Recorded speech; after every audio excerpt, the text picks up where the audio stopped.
सिख हो शब्द प्यारे हो, जन्म मरण की टेक, मुख उज्जल सदा सुखी, नानक सिमरत एक। बाणी गुरु गुरु है बाणी, विच बाणी अमृत सारे। गुरबाणी कहे सेवक जन मानै, परतख गुरु निस्तारे। आए प्रभ शरणागति, कृपा निध दयाल। एक अखर हर मन बसत, नानक होत निहाल। मैं नाही कछ हऊँ नहीं, कैश आहे न मोरा। अवसर लज्जा राख लेहो, सदना जन तोरा। अवसर लज्जा राख लेहो, सदना जन तोरा। सरवरे कायनात मेहरमत दे साईं, बख्शिशां दे भंडार, गरीब नवाज सतगुरु जुगो जोगे अटल। धन धन श्री गुरु ग्रंथ साहिब जियां दी मुकद्दस हजूरी अंदर महान पंथक दिहाड़ा खालसा साजना दिवस, खालसा प्रगट दिवस दे संबंध अंदर चल रहे लड़ीवार समागम अंदर रात्रि दे विशेष समागम अंदर जुड़ के सतगुरां दी अमृत बाणी दे कीर्तन दा आनंद आप जी ने माणिया है। सतगुरु सच्चे पातशाह दे चरनां च बेनती करिए, सतगुरु जी आप मेहरमत बख्शिश करके गुरमत विचारां दी सेवा लैन। आप जी असीस बख्शो, भावना प्यार शरधा ते सत्कार दे घर विच आओ। अदब सैत दोनों हाथ जोड़ गुरु बख्शी फतेह बुलावो जी।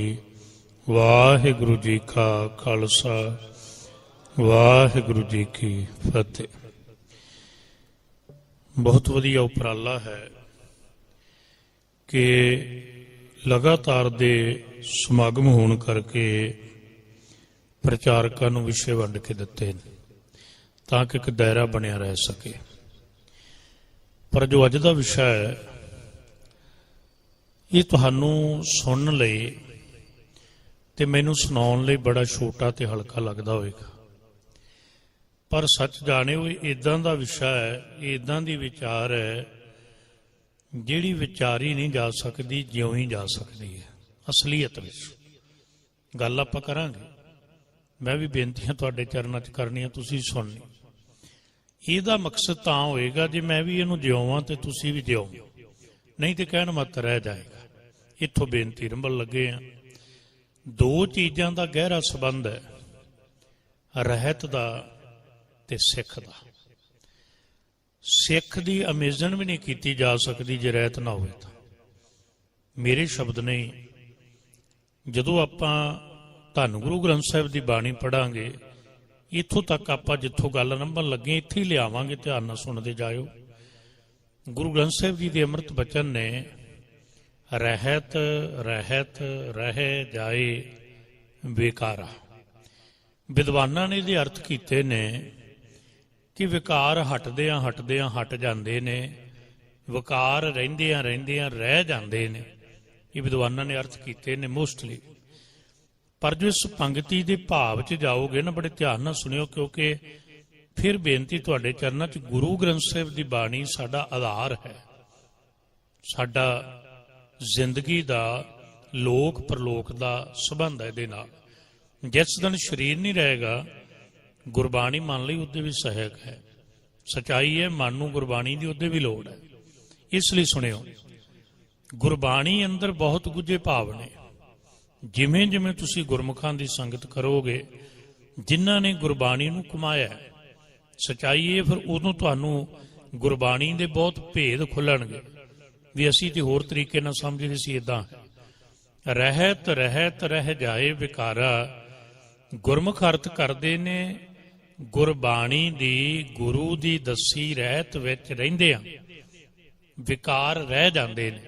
ਫਿਰ ਬੇਨਤੀ ਹੈ, ਰਿਟਨ ਅੰਦਰ ਅਰਥ ਨੇ ਮੋਸਟਲੀ ਜਿਹੜੇ ਅਜੋਕੇ ਵਿਦਵਾਨਾਂ ਦੇ ਨੇ, ਉਹ ਇਹ ਨੇ ਕਿ ਵਿਕਾਰ ਹੌਲੀ ਹੌਲੀ ਰਹਿ ਜਾਂਦੇ ਨੇ, ਹਟ ਜਾਂਦੇ ਨੇ, ਹਟਦਿਆਂ ਹਟਦਿਆਂ। ਅਸਲ ਪਾਠ ਨੂੰ ਵੇਖੋਗੇ, ਰਹਿਤ ਰਹਿਤ ਦੋ ਵਾਰੀ ਸ਼ਬਦ ਹੋ ਗਿਆ। ਰਹਿਤ ਵਿੱਚ ਰਹਿੰਦੇ ਆ, ਰਹਿ ਜਾਏ ਵਿਕਾਰਾ, ਵਿਕਾਰ ਰਹਿ ਜਾਂਦੇ ਨੇ, ਖਤਮ ਹੋ ਜਾਂਦੇ ਨੇ। ਤੇ ਆਪਾਂ ਆਰੰਭੀ ਹੈ ਗੱਲ ਰਹਿਤ ਦਾ, ਤੇ ਸਿੱਖ ਦਾ ਸੰਬੰਧ ਹੈ। ਰਹਿਤ ਬਿਨਾ ਨਹਿ ਸਿੱਖ ਕਹਾਵ, ਸੰਬੰਧ ਬਣ ਗਿਆ ਨਾ। ਰਹਿਤ ਨਹੀਂ ਤੇ ਸਿੱਖ ਕਹਾ ਹੀ ਨਹੀਂ ਸਕਦਾ। ਚਲੋ ਬੜੇ ਧਿਆਨ ਨਾਲ ਸੁਣਿਓ, ਫਿਰ ਬੇਨਤੀ, ਗੰਭੀਰ ਵਿਸ਼ਾ ਹੈ।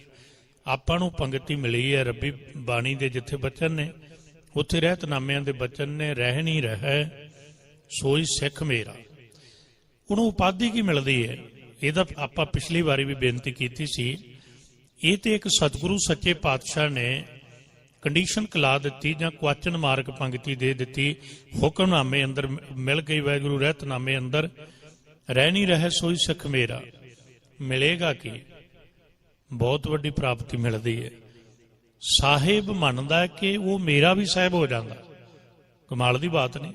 ਉਹ ਸਾਹਿਬ, ਮੈਂ ਉਸ ਕਾ ਚੇਰਾ, ਚੇਰਾ ਚੇਲਾ, ਸ਼ਿਸ਼ ਸਿੱਖ, ਵਿਦਿਆਰਥੀ, ਸਿੱਖਣ ਵਾਲਾ।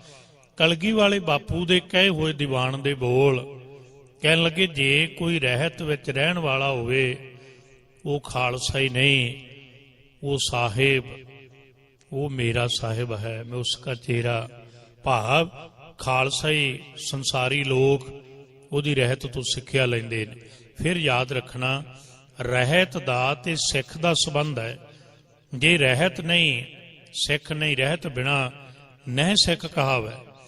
ਤੇ ਸਤਿਗੁਰੂ ਜੇ ਕੋਈ ਜ਼ਬਰਦਸਤੀ ਕਹਾਉਂਦਾ ਰਹੇ ਤੇ ਸਾਹਿਬ ਕਹਿਣ ਲੱਗੇ, ਰਹਿਤ ਬਿਨਾ ਦਰ ਚੋਟਾਂ ਖਾਵੈ। ਥੋੜਾ ਜਿਹਾ ਐਕਸਪਲੇਨ ਕਰਨਾ, ਬੜੇ ਧਿਆਨ ਨਾਲ ਸੁਣਿਓ। ਦੋ ਚੀਜ਼ਾਂ ਨੇ, ਜਦੋਂ ਤੁਸੀਂ ਰਹਿਤ ਮਰਜ਼ਾਦਾ ਪੜੋਗੇ ਉਹਦੇ ਚ ਤੁਹਾਨੂੰ ਇਹਦੇ ਪ੍ਰਥਾਏ ਦੋ ਚੀਜ਼ਾਂ ਮਿਲਣੀਆਂ, ਪੰਥਕ ਰਹਿਣੀ, ਸ਼ਖਸੀ ਰਹਿਣੀ। ਜਿਹਦਾ ਆਪਾਂ ਜ਼ਿਕਰ ਕਰਨਾ ਹੈ ਨਾ ਅੱਜ, ਰਹਿਣੀ ਰਹਿ ਸੋਈ ਸਿੱਖ ਮੇਰਾ, ਰਹਿਤ ਬਿਨਾ ਨਹਿ ਸਿੱਖ ਕਹਾਵੈ, ਰਹਿਤ ਬਿਨਾ ਦਰ ਚੋਟਾਂ ਖਾਵੈ। ਉਹਦਾ ਜ਼ਿਕਰ ਹੈ ਸ਼ਖਸੀ ਰਹਿਣੀ ਨਾਲ, ਮੇਰੇ ਇਕੱਲੇ ਨਾਲ, ਤੁਹਾਡੇ ਇਕੱਲੇ ਨਾਲ। ਤੇ ਜਿਹਦਾ ਵੀ ਪਰਿਵਾਰ ਵਿੱਚੋਂ, ਜਿਹੜਾ ਵੀ ਸੰਸਾਰ ਵਿੱਚੋਂ ਉਸ ਰਹਿਣੀ ਨੂੰ ਮੰਨ ਲਏਗਾ, ਸਾਹਿਬ ਕਹਿੰਦੇ ਸਿੱਖ ਹੈ। ਹੁਣ ਇਹਨੂੰ ਦੋ ਪਾਰਟ ਕਰਿਓ ਸਿਆਣੇ ਸੱਜਣ, ਇੱਕ ਮਨ ਦਾ, ਇੱਕ ਤਨ ਦਾ। ਕਿਉਂਕਿ ਮੈਂ ਸਮਝਦਾ ਇਹ ਵਿਸ਼ੇ ਨੇ ਨਾ ਜਿਹੜੇ ਸਾਨੂੰ ਖੋਲ੍ਹਣੇ ਵੀ ਚਾਹੀਦੇ ਨੇ। ਆਉਣ ਵਾਲੇ ਸਮੇਂ 'ਚ ਜਾਂ ਅਜੋਕੇ ਸਮੇਂ 'ਚ ਇਹਦੇ ਤੇ ਬਹੁਤ ਜ਼ਿਆਦਾ, ਜੇ ਪੰਜਾਬੀ 'ਚ ਆਪਾਂ ਸ਼ਬਦ ਕਹੀਏ ਵੀ ਗੁੰਝਲਾਂ ਪਾਈਆਂ ਹੋਈਆਂ ਨੇ।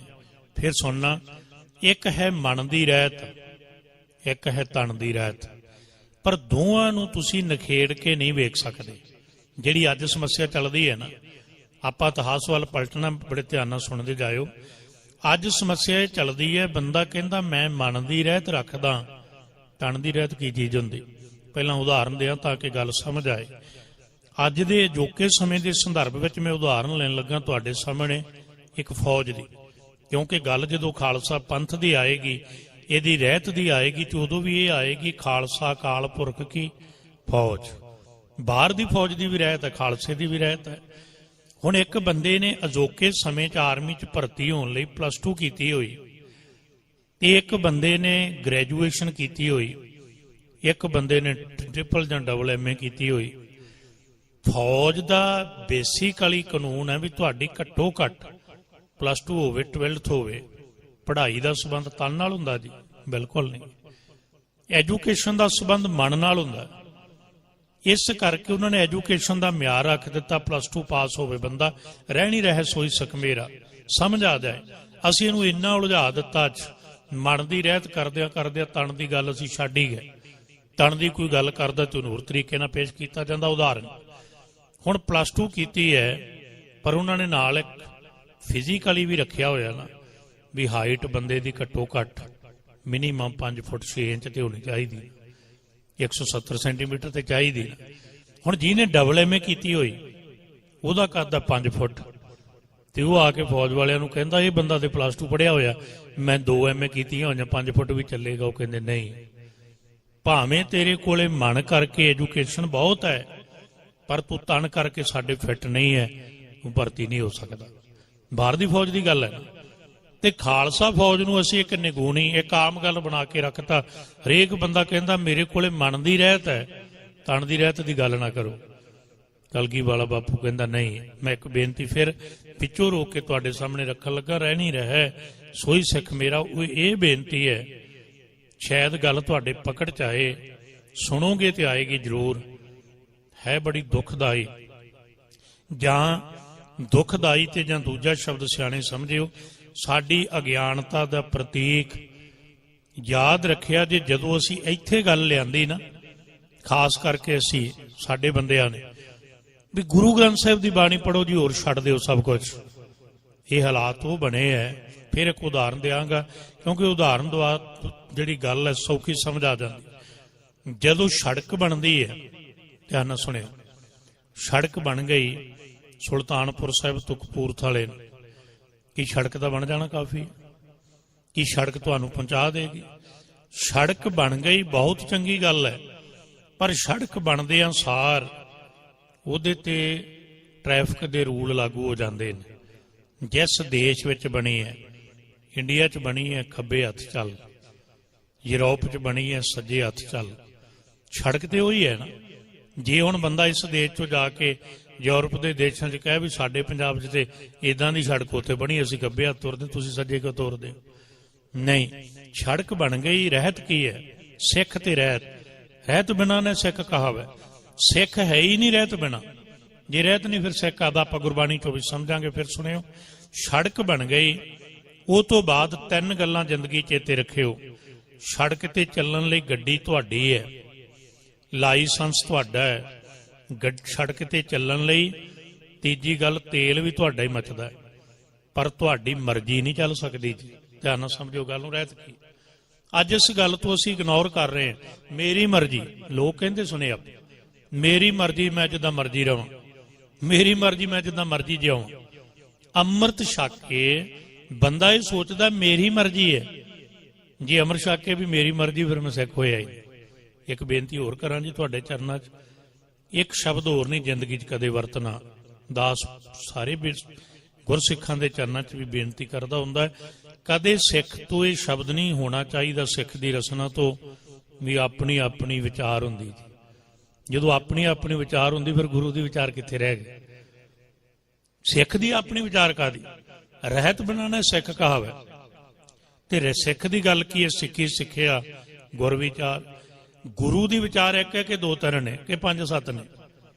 ਇਸ ਲਈ ਕਦੇ ਵੀ ਜਦੋਂ ਅਸੀਂ ਇਹ ਸ਼ਬਦ ਵਰਤਦੇ ਨਾ, ਆਪਣੀ ਆਪਣੀ ਵਿਚਾਰ ਹੁੰਦੀ।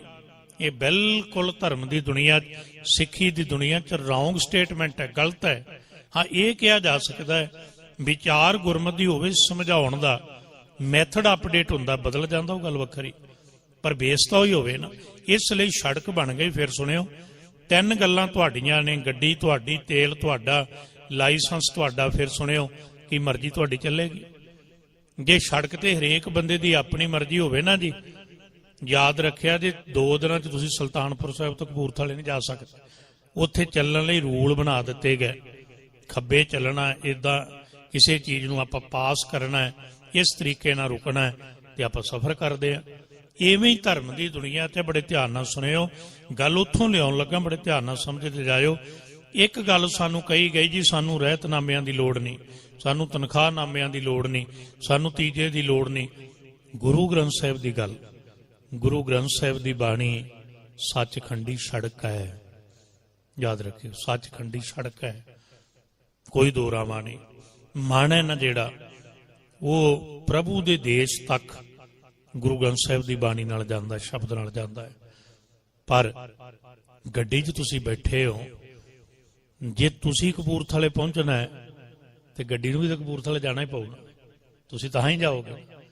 ਗੱਡੀ 'ਚ ਬੈਠਾ ਬੰਦਾ ਕਪੂਰਥਲੇ ਤਾਂ ਹੀ ਜਾਊ ਜੇ ਗੱਡੀ ਜਾ ਰਹੀ ਹੈ, ਤਾਂ ਮਨ ਵੀ ਤੇ ਰੱਬ ਤੱਕ ਤਾਂ ਹੀ ਜਾਊ ਨਾ ਜੇ ਤਣ ਚੱਲ ਰਿਹਾ ਤਾਂ। ਇਸ ਲਈ ਮਨ ਲਈ ਰਹਿਤ ਹੈ ਜਿਹੜੀ, ਬੜੇ ਧਿਆਨ ਨਾਲ ਸਮਝਣ ਵਾਲੀ ਗੱਲ, ਗੁਰੂ ਗ੍ਰੰਥ ਸਾਹਿਬ ਦੀ ਬਾਣੀ ਹੈ। ਸਿੱਖਾ ਤੈਨੂੰ ਰਹਿਤ ਦਿੱਤੀ ਹੈ, ਖੰਡੇ ਦੀ ਪੌਲ ਦੇ ਕੇ, ਖੰਡੇ ਬਾਟੇ ਦਾ ਅੰਮ੍ਰਿਤ ਦੇ ਕੇ, ਇਹ ਤਣ ਦੀ ਰਹਿਤ ਹੈ ਬਾਹਰ ਲਈ।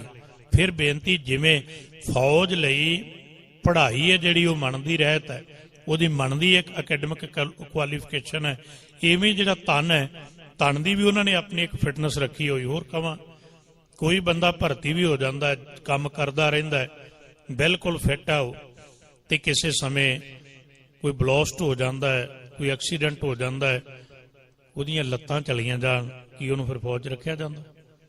ਕੱਢ ਦਿੱਤਾ ਜਾਂਦਾ। ਹਾਲਾਂਕਿ ਉਹ ਗੋਲੀਆਂ ਵੀ ਚਲਾਉਣੀਆਂ ਜਾਣਦਾ, ਗੋਲੀ ਦੇ ਹੱਥ ਨਾਲ ਚਲਾਉਣੀ, ਪਰ ਲੱਤਾਂ ਨਹੀਂ, ਕੱਢ ਦਿੱਤਾ ਗਿਆ। ਕਾਰਨ ਉਸ ਰਹਿਤ 'ਚ ਉਹ ਟੁੱਟ ਗਿਆ। ਰਹਿਣੀ ਰਹਿ ਸੋਈ ਸਖ ਮੇਰਾ। ਇਹ ਬੇਨਤੀ ਅੱਜ ਤਾਂ ਤੁਹਾਡੇ ਚਰਨਾਂ 'ਚ, ਜਦੋਂ ਅਸੀਂ ਗੁਰੂ ਦੇ ਚਰਨਾਂ 'ਚ ਆਉਂਦੇ ਹਾਂ। ਹੁਣ ਬੇਨਤੀ ਸੁਣਿਓ, ਰਹਿਤ ਰਹਿਤ ਰਹਿ ਜਾਏ ਵਿਕਾਰਾ। ਪਹਿਲਾਂ ਸਾਨੂੰ ਸਤਿਗੁਰੂ ਧੰਨ ਗੁਰੂ ਨਾਨਕ ਸਾਹਿਬ ਸੱਚੇ ਪਾਤਸ਼ਾਹ ਨੇ ਪਹਿਲੇ ਰੂਪ ਤੋਂ ਲੈ ਕੇ 1699 ਦੀ ਵਿਸਾਖੀ ਤੱਕ ਕੀ ਦਿੱਤਾ? ਮਨ ਦੀ ਰਹਿਤ ਦਿੱਤੀ, ਗੁਰਬਾਣੀ ਰੂਪ 'ਚ। ਤੁਸੀਂ ਕਹੋਗੇ ਫਿਰ ਤਣ ਦੀ ਰਹਿਤ ਪਹਿਲਾਂ ਨਹੀਂ ਦਿੱਤੀ? ਦਿੱਤੀ ਹੈ। ਕਿੱਥੋਂ ਦਿੱਤੀ ਭਲਾ? ਤੁਹਾਡੇ ਇਸ ਇਲਾਕੇ 'ਚ ਮਿਲੀ ਹੋਈ। ਗੁਰਦੁਆਰਾ ਬੇਰ ਸਾਹਿਬ ਹੈ ਨਾ, ਜਿਹਦੇ ਇਤਿਹਾਸਕ ਸਰੋਤਾਂ ਨੂੰ ਪੜ੍ਹਿਓ, ਧੰਨ ਗੁਰੂ ਨਾਨਕ ਸਾਹਿਬ ਸੱਚੇ ਪਾਤਸ਼ਾਹ ਨੇ ਹੱਥ ਜੋੜ ਕੇ ਭਾਈ ਮਰਦਾਨਾ ਜੀ ਨੇ ਚਰਨਾਂ 'ਚ ਬੇਨਤੀ ਕੀਤੀ। ਕਹਿਣ ਲੱਗੇ, ਸਤਿਗੁਰੂ ਇਸੇ ਸਥਾਨ ਤੇ ਸਤਿਗੁਰੂ ਕਿਰਪਾ ਕਰੋ, ਸੰਸਾਰ ਨੂੰ ਬਖਸ਼ਿਸ਼ਾਂ ਕਰਦੇ ਹੋ, ਮੇਰੇ ਤੇ ਵੀ ਕੋਈ ਰਹਿਮਤ ਕਰੋ, ਮੈਂ ਵੀ ਕੁਝ ਸਿੱਖਾਂ, ਮੇਰੇ ਲਈ ਕੀ ਹੁਕਮ ਹੈ? ਤੇ ਬਾਬੇ ਦਾ ਬਚਨ ਸੀ, ਮਰਦਾਨਿਆਂ, ਅਸੀਂ ਕਰਤਾਰ ਨੂੰ ਪਾਇਆ ਤੈਂ ਸਾਨੂੰ ਪਾਇਆ। ਭਾਵ ਕਰਤਾਰ ਤੇ ਗੁਰੂ ਨਾਨਕ ਵਿੱਚ ਫਰਕ ਨਹੀਂ, ਗੁਰੂ ਨਾਨਕ ਸਾਹਿਬ ਤੇ ਭਾਈ ਮਰਦਾਨਾ ਸਾਹਿਬ 'ਚ ਫਰਕ ਨਹੀਂ। ਫਿਰ ਵੀ ਬੇਨਤੀ ਕੀਤੀ, ਸਤਿਗੁਰੂ 3 ਬਚਨ ਕਹੇ ਸੁਲਤਾਨਪੁਰ ਸਾਹਿਬ। ਪਹਿਲਾ ਬਚਨ ਕਿਹਾ, ਅੰਮ੍ਰਿਤ ਵੇਲਾ ਸੰਭਾਲਣਾ, ਰਹਿਣੀ ਰਹਿ ਸੋਈ ਸਖ ਮੇਰਾ। ਹੁਣ ਆਓ ਬਾਣੀ ਤੇ। ਸੁਲਤਾਨਪੁਰ ਸਾਹਿਬ ਦਾ ਬਚਨ ਹੈ ਅੰਮ੍ਰਿਤ ਵੇਲਾ ਸੰਭਾਲਣਾ। ਤੇ ਗੁਰੂ ਰਾਮਦਾਸ ਸਾਹਿਬ ਨੇ ਦੱਸੀ ਨਾ ਫਿਰ ਪਹਿਲੀ ਰਹਿਤ ਕੀ ਕਿਹਾ? ਗੁਰ ਸਤਿਗੁਰ ਕਾਜੋ ਸਿੱਖ ਅਕਾਏ। ਰਹਿਤ ਬਿਨਾਂ ਨਾ ਸਿੱਖ ਕਾਵੇ, ਰਹਿਤ ਹੈ ਨਾ ਬਣਦੀ। ਸਾਹਿਬ ਜੀ ਕਹਿਣ ਲੱਗੇ, ਗੁਰ ਸਤਿਗੁਰ ਕਾਜੋ ਸਿੱਖ ਅਖਾਏ, ਸੋ ਭਲ ਕੇ ਉੱਠ ਹਰਿ ਨਾਮ ਤੇ ਆਵੇ। ਹੋਰ ਜਿਹੜੀ ਗੁੰਝਲ ਕੱਢ ਲਓ, ਗੁਰਬਾਣੀ 'ਚ ਭੇਦ ਨੇ। ਭਲਕ ਹੁੰਦੀ ਹੈ ਜਿਹਨੂੰ ਤੁਸੀਂ AM ਕਹਿੰਦੇ, ਇਦਾਂ ਕਹਿ ਲਓ ਪੰਜਾਬੀ 'ਚ ਰਾਤ ਨੂੰ 12 ਵਜੇ ਤੋਂ ਲੈ ਕੇ ਦਿਨ ਦੇ 12 ਵਜੇ ਨੂੰ ਬਜ਼ੁਰਗ ਜਾਣਦੇ ਆ।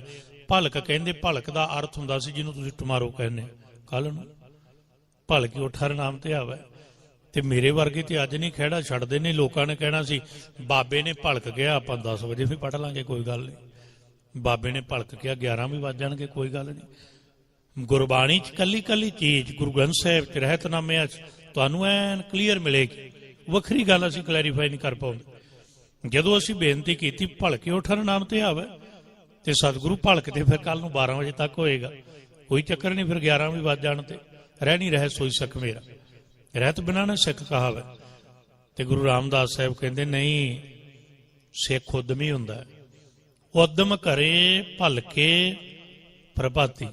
ਗੱਲ ਨੇੜੇ ਲਿਆਂਦੀ ਨਾ ਭਲਕ ਤੋਂ। ਪ੍ਰਭਾਤ ਹੁੰਦੀ ਹੈ 3 ਤੋਂ 6 ਵਜੇ ਦੇ ਵਿਚਕਾਰ। ਪ੍ਰਭਾਤ ਜਦੋਂ ਪਹੁ ਫਟਾਲਾ ਹੁੰਦਾ, ਜਦੋਂ ਦਿਨ ਚੜ੍ਹਦਾ ਹੈ, ਰੌਸ਼ਨੀ ਹੁੰਦੀ ਹੈ। ਤੇ ਗੁਰੂ ਗ੍ਰੰਥ ਸਾਹਿਬ ਦੀ ਬਾਣੀ ਦੀ ਤੁਸੀਂ ਕਦੇ ਤਰਤੀਬ ਵੇਖੋ ਸਾਧ ਸੰਗਤ ਜੀ। ਸ਼੍ਰੀ ਰਾਗ ਰਾਤ ਦਾ ਹਨੇਰੇ ਦਾ ਰਾਗ ਹੈ, ਪ੍ਰਭਾਤ ਪਹੁ ਫਟਾਲੇ ਦਾ ਰਾਗ ਹੈ। ਤੇ ਗੁਰੂ ਗ੍ਰੰਥ ਸਾਹਿਬ ਦੀ ਤਰਤੀਬ ਵੇਖੀ ਕਦੇ? ਕਿੱਥੋਂ ਸ਼ੁਰੂ ਹੁੰਦੇ ਰਾਗ? ਸ਼੍ਰੀ ਰਾਗ। ਹਾਲਾਂਕਿ ਰਾਗਾਂ ਦੀ ਦੁਨੀਆ ਵੇਖੋਗੇ, ਦਾਸ ਨੇ ਬੰਗਲਾ ਸਾਹਿਬ ਇੱਕ ਵਾਰ ਬੇਨਤੀ ਕੀਤੀ ਸੀ, ਰਾਗਾਂ ਦੀ ਦੁਨੀਆ ਅੰਦਰ ਵੇਖੋਗੇ ਨਾ ਜੀ, ਤੇ ਕਿਹੜਾ ਰਾਗ ਪਹਿਲਾਂ ਪਤਾ? ਪ੍ਰਥਮ ਰਾਗ ਭੈਰੋ ਵੈ ਕਰਹੀ। ਪੁੱਛਿਓ ਕਦੇ ਕੀਰਤਨੀਆਂ, ਪਰ ਨਹੀਂ, ਇੱਥੇ ਸ੍ਰੀ ਰਾਗ ਨੂੰ ਪਹਿਲਾਂ ਰੱਖਿਆ, ਕਿਉਂਕਿ ਗੁਰੂ ਤੋਂ ਬਿਨਾ ਬੰਦਾ ਹਨੇਰੇ 'ਚ ਰਹਿੰਦਾ। ਸ੍ਰੀ ਰਾਗ ਪਹਿਲਾ ਰਾਗ, ਹਨੇਰੇ 'ਚ ਰਹਿੰਦਾ। ਜਿਵੇਂ ਜਿਵੇਂ ਗੁਰੂ ਨਾਲ ਜੁੜਦਾ ਹੈ, ਜ਼ਿੰਦਗੀ ਵਿੱਚ ਪ੍ਰਭਾਤ ਆ ਜਾਂਦੀ ਹੈ। ਪਹਿਲਾ ਸੁਰੂ ਜੋ ਗੁਰੂ ਅਰਜਨ ਦੇਵ ਸਾਹਿਬ ਜੀ ਨੇ ਲਿਖਾਇਆ ਉਹਦੇ 30 ਰਾਗ ਨੇ, ਤੇ 30ਵਾਂ ਰਾਗ ਪ੍ਰਭਾਤੀ ਰਾਗ ਹੈ। ਕਹਿਣ ਲੱਗੇ ਗੁਰੂ ਨਾਲੋਂ ਟੁੱਟੇਗਾ, ਰਹਿਤ ਬਿਨਾ ਨਾ ਸਿੱਖ ਆਵੇ, ਹਨੇਰੇ 'ਚ ਰਹੇਗਾ, ਗੁਰੂ ਨਾਲ ਜੁੜ ਜਾਏਗਾ, ਸਿੱਖ ਹੋ ਜਾਏਗਾ, ਪ੍ਰਭਾਤ ਵਿੱਚ ਆ ਜਾਏਗਾ। ਉਦਮ ਕਰੇ ਭਲਕੇ ਪ੍ਰਭਾਤੀ, ਪ੍ਰਭਾਤ ਵੇਲਾ ਸੰਭਾਲ ਲਿਆ। ਤੇ ਹੁਣ ਕਰਨਾ ਕੀ ਹੈ? ਵੇਖੋ, ਹੈ ਕੋਈ ਫਰਕ? ਕੋਈ ਸਮਝਣ ਵੱਲੋਂ ਕਮੀ? ਐਨ ਕਲੀਅਰ ਕੀਤਾ ਹੋਇਆ, ਉਦਮ ਕਰੇ ਭਲਕੇ ਪ੍ਰਭਾਤੀ। ਤੇ ਕਰਨਾ ਕੀ ਹੈ? ਇੱਕ ਬੇਨਤੀ ਹੋਰ ਹੈ, ਬਹੁਤ ਅੱਖਰ ਨੇ ਜਿਹੜੇ ਉਹ ਦਵੱਲੇ ਨੇ। ਵੈਸੇ ਤੁਸੀਂ ਸਿਆਣੇ ਹੋ, ਉਮੀਦ ਰੱਖਣਾ ਸਮੇਂ-ਸਮੇਂ ਤੇ ਹਰ ਥਾਂ ਇਹਨਾਂ ਸ਼ਬਦਾਂ ਨੂੰ ਵੀ ਅਸੀਂ ਅੱਖਰਾਂ ਵੱਲ ਵੀ ਧਿਆਨ ਦੇਈਏ। ਪੰਜਾਬੀ ਦਾ ਅਸੀਂ ਰੌਲਾ ਬਹੁਤ ਪਾਇਆ ਹੈ, ਪਰ ਪੰਜਾਬੀ ਦਾ ਰੂਪ ਵਿਗੜ ਚੱਲਿਆ ਨਹੀਂ, ਵਿਗੜ ਗਿਆ ਹੈ। ਯਾਦ ਰੱਖਿਓ, ਪ੍ਰਭਾਤ ਨਹੀਂ, ਯਾਦ ਰੱਖਿਓ। ਬੱਬਾ ਤੇ ਭੱਬਾ ਦਵੱਲੇ ਅੱਖਰ ਨੇ, ਅੱਗੇ ਪਿੱਛੇ ਜਾਣ ਫਰਕ ਹੁੰਦਾ, ਵਿਚਕਾਰ ਨਹੀਂ ਹੁੰਦਾ। ਖੈਰ, ਉਦਮ ਕਰੇ ਭਲਕੇ ਪ੍ਰਭਾਤੀ। ਕਰਨਾ ਕੀ ਹੈ?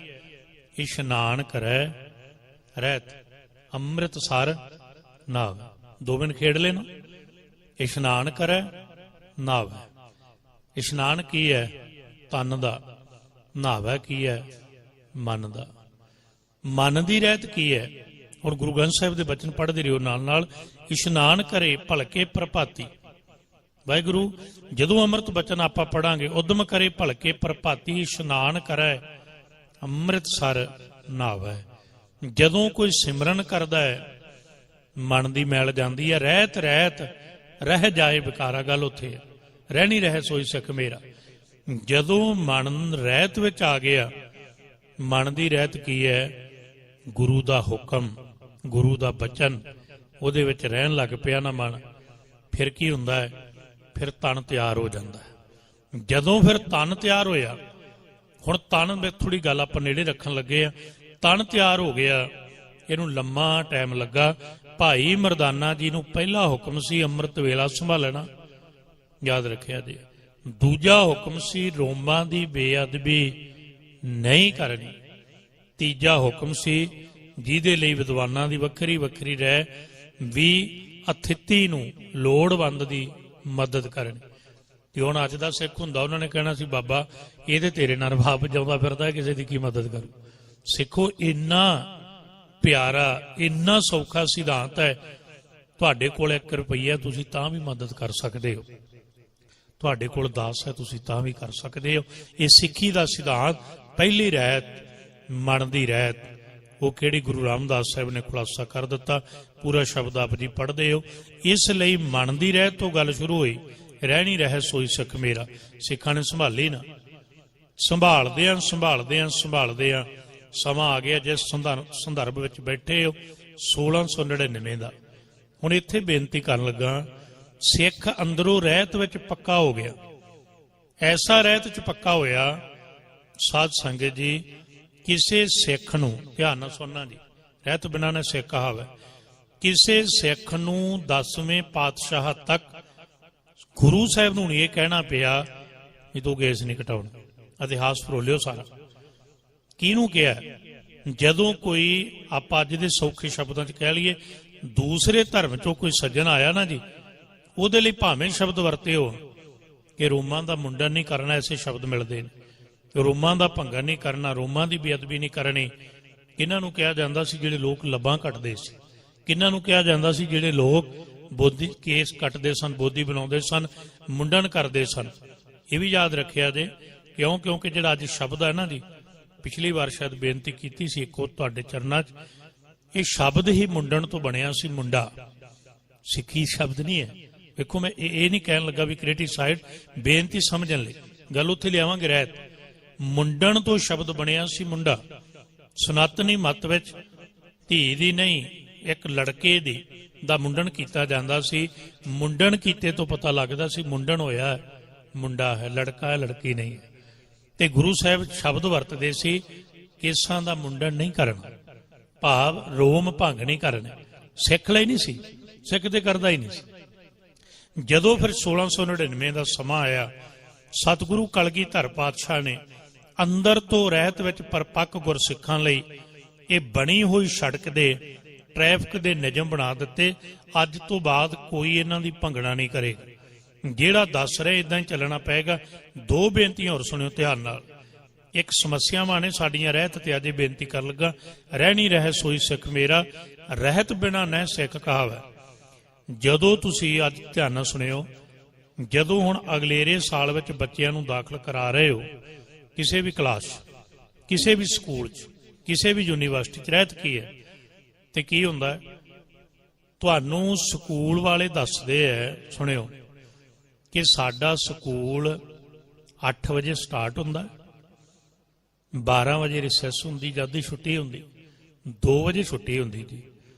7:45 ਤੁਹਾਡੇ ਬੱਚੇ ਨੂੰ ਆਉਣਾ ਪਊਗਾ। ਜੇ ਤੁਸੀਂ ਵੈਨ ਤੇ ਭੇਜਣਾ ਤੇ ਸਾਡਾ ਪ੍ਰਬੰਧ ਹੈ, ਜੇ ਲੈ ਕੇ ਜਾਣਾ ਤੇ ਤੁਸੀਂ 2:05 ਤੇ ਇੱਥੇ ਚਾਹੀਦੀ। ਏਦਾਂ ਹੁੰਦਾ ਨਾ ਜੀ। ਪਹਿਲੀ ਰਹਿਤ ਉਹਨਾਂ ਦੀ, ਇਹ ਸਕੂਲ ਦੀ ਰਹਿਤ ਹੈ। ਦੂਜੀ ਰਹਿਤ, ਆਪਾਂ ਪੁੱਛਦੇ ਹਾਂ ਬੱਚੇ ਕੀ ਤੁਹਾਡੇ ਕਿੱਦਾਂ ਦੇ ਕੱਪੜੇ ਪਾਈ ਫਿਰਦੇ ਹੋ? ਕਹਿੰਦੇ ਸਾਡੀ ਇਹ ਯੂਨੀਫਾਰਮ ਹੈ। ਜੇ ਤੁਸੀਂ ਬੱਚੇ ਨੂੰ ਲਾਉਣਾ ਹੈ, ਆਹ ਯੂਨੀਫਾਰਮ ਤੁਹਾਡੇ ਬੱਚੇ ਨੂੰ ਪਾਉਣੀ ਪਏਗੀ। ਉਹ ਪਹਿਲੀ 'ਚ ਹੈ, ਉਹ ਨਰਸਰੀ 'ਚ ਹੈ, ਉਹ 6ਵੀਂ 'ਚ ਕਰਾਉਣ ਲੱਗੇ ਹੋ, 9ਵੀਂ 'ਚ ਕਰਾਉਣ ਲੱਗੇ ਹੋ। ਆਹ ਯੂਨੀਫਾਰਮ ਹੈ। 2 ਹੋ ਗਏ। ਤੀਜਾ, ਮਨ ਦੀ ਰਹਿਤ ਕੀ ਹੈ? ਉਹ ਕਹਿੰਦੇ ਆਹ ਸਬਜੈਕਟ, ਆਹ ਸਿਲੇਬਸ ਹੈ ਸਾਡੇ ਸਕੂਲ ਦਾ ਕਲਾਸ ਵਾਈਜ਼। ਤੁਸੀਂ ਕਿੰਤੂ ਕਰਦੇ ਹੋ? ਕੋਈ ਬੰਦਾ ਇਹ ਕਹਿੰਦਾ ਵੀ ਸਾਡਾ ਜਵਾਕ ਤਾਂ 9:30 ਵਜੇ ਆਇਆ ਕਰੂਗਾ ਜੀ, ਅਸੀਂ ਫੀਸ ਭਰਨੀ, ਅਸੀਂ 8 ਵਜੇ ਕਿਉਂ ਘੱਲਾਂਗੇ? ਉਹ ਕਹਿੰਦੇ ਫਿਰ ਜਿੱਥੇ ਮਰਜ਼ੀ ਘੱਲ ਦਿਓ, ਇੱਥੇ ਤੇ 8 ਵਜੇ ਆਉਣਾ ਪੈਣਾ। ਉਹਨਾਂ ਦੀ ਰਹਿਤ ਹੈ ਨਾ। ਪੈਸੇ ਤੁਸੀਂ ਖਰਚਦੇ ਹੋ, ਆਪਾਂ ਖਰਚਦੇ ਆ, ਰਹਿਤ ਉਹਨਾਂ ਦੀ ਹੈ। ਉਹਨਾਂ ਦੇ ਮੁਤਾਬਕ ਟਾਈਮ ਹੈ, ਉਹਨਾਂ ਦੇ ਮੁਤਾਬਕ ਸਿਲੇਬਸ ਹੈ, ਉਹਨਾਂ ਦੇ ਮੁਤਾਬਕ ਯੂਨੀਫਾਰਮ ਹੈ। ਅਸੀਂ ਕੀ ਕਰਨਾ?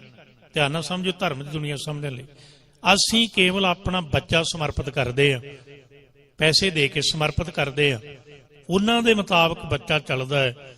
ਤੇ ਜਿਹੜਾ ਬੱਚਾ ਫਿਰ ਬਾਹਰੀ ਯੂਨੀਫਾਰਮ ਪਹਿਨ ਕੇ, ਬਾਹਰੀ ਟਾਈਮ ਦਾ ਸ਼ਡਿਊਲ ਧਿਆਨ 'ਚ ਰੱਖ ਕੇ, ਬਾਹਰੀ ਸਾਰਾ ਧਿਆਨ ਰੱਖ ਕੇ ਪੜ੍ਹਦਾ ਰਹਿੰਦਾ ਹੈ, ਤੇ ਉਸੇ ਸਕੂਲ ਵਿੱਚ ਉਸ ਬੱਚੇ ਨੂੰ ਇੱਕ ਦਿਨ ਮੈਡਲ ਮਿਲਦਾ, ਡਿਗਰੀ ਮਿਲਦੀ, ਸ਼ਾਬਾਸ਼ ਮਿਲਦੀ। ਜਦੋਂ ਤਾਂ ਬਾਹਰੀ ਸਕੂਲਾਂ ਦੀ ਗੱਲ ਆਉਂਦੀ ਹੈ, ਮੈਂ ਕਦੇ ਕਿਸੇ ਬੰਦੇ ਨੂੰ ਕਿੰਤੂ ਕਰਦਿਆਂ ਨਹੀਂ ਸੁਣਿਆ। ਤੇ ਜਦੋਂ ਗੁਰੂ ਦੀ ਗੱਲ ਆਉਂਦੀ ਹੈ, ਬੰਦਾ ਕਹਿੰਦਾ ਮੇਰੀ ਮਰਜ਼ੀ, ਮੈਂ ਜਿੰਨੀਆਂ ਮਰਜ਼ੀ ਬਾਣੀਆਂ ਪੜ੍ਹਾਂ, ਮੇਰੀ ਮਰਜ਼ੀ। ਏਦਾਂ ਹੀ ਹੁੰਦਾ ਨਾ। ਅਸੀਂ ਵੀ ਜਿਵੇਂ ਬਾਹਰ ਇੱਕ ਬੱਚੇ ਨੂੰ ਸਕੂਲ 'ਚ ਸਮਰਪਣ ਕਰਦੇ, ਰਹਿਣੀ ਰਹਿ ਸੋਈ ਸਿੱਖ ਮੇਰਾ। ਇੱਥੋਂ ਇਹ ਗੱਲ ਦਾ ਜਿਹੜਾ ਰਿਜ਼ਲਟ ਹੈ, 2 ਚੀਜ਼ਾਂ ਆਪਾਂ ਇਹਨੂੰ ਨਾਲ ਸਮਝਣ ਲੱਗੇ ਹਾਂ।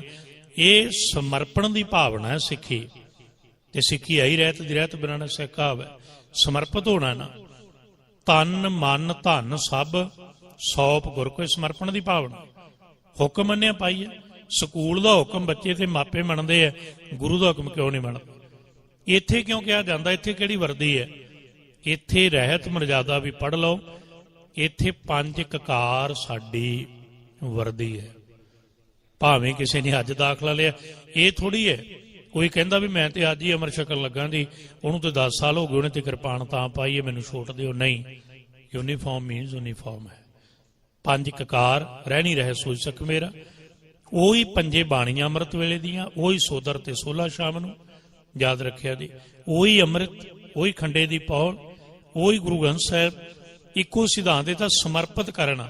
ਇੱਥੋਂ ਗੱਲ ਆਰੰਭੀ 1699, ਜਿੱਥੋਂ ਫਿਰ ਇਹ ਸਿਧਾਂਤ ਦਿੱਤਾ, ਰਹਿਤ ਬਿਨਾਂ ਨਾ ਸਿੱਖ ਕਹਾਵੈ। ਸਿਧਾਂਤ ਕੀ ਦਿੱਤਾ ਗੁਰੂ ਨੇ? ਅੰਦਰ ਦੀ ਰਹਿਤ ਸਿੱਖਾਂ ਦੇ ਪੱਕੀ ਹੈ, ਪਰ ਦੁਨੀਆ ਨੂੰ ਪ੍ਰਗਟ ਕਰਕੇ ਵਿਖਾਇਆ ਜਾ ਸਕੇ। ਹੁਣ 5 ਚੀਜ਼ਾਂ ਸੁਣਿਆ ਜਿਸ ਸਮੇਂ ਦੀ ਸਦੂਦ ਅੰਦਰ। 5 ਪਿਆਰੇ ਉਹਨਾਂ ਦੇ ਨਾਮ ਨੇ। ਇਹ ਮਨ ਦੀ ਰਹਿਤ ਹੈ। ਹੁਣ ਮੈਂ ਬੇਨਤੀ ਕਰ ਲੱਗਾ ਖਾਲਸੇ ਰੂਪ ਦੀ ਰਹਿਤ। ਪਹਿਲਾਂ ਸੀ ਧਾਰਮਿਕ ਰਹਿਤ, ਮਨ ਦੀ ਰਹਿਤ। ਅਗਲੀ ਗੱਲ, ਹੁਣ 5 ਪਿਆਰੇ, ਇਹ ਅੰਦਰ ਦੀ ਰਹਿਤ ਹੈ। ਨਾਮ ਦਇਆ ਸਿੰਘ, ਧਰਮ ਸਿੰਘ, ਹਿੰਮਤ ਸਿੰਘ, ਮੋਹਕਮ ਸਿੰਘ, ਸਾਹਿਬ ਸਿੰਘ। 5 ਕਕਾਰ, ਇਹ ਤਨ ਦੀ ਰਹਿਤ ਹੈ। ਕਿਰਪਾਨ, ਕੜਾ, ਕੰਗਾ, ਕਸ਼ਹਿਰਾ, ਕੇਸ। ਫਰਕ ਕੀ ਹੈ? ਸਬੰਧ ਕੀ ਹੈ? ਅਗਲੀ ਗੱਲ, 5 ਬਖਸ਼ਿਸ਼ਾਂ।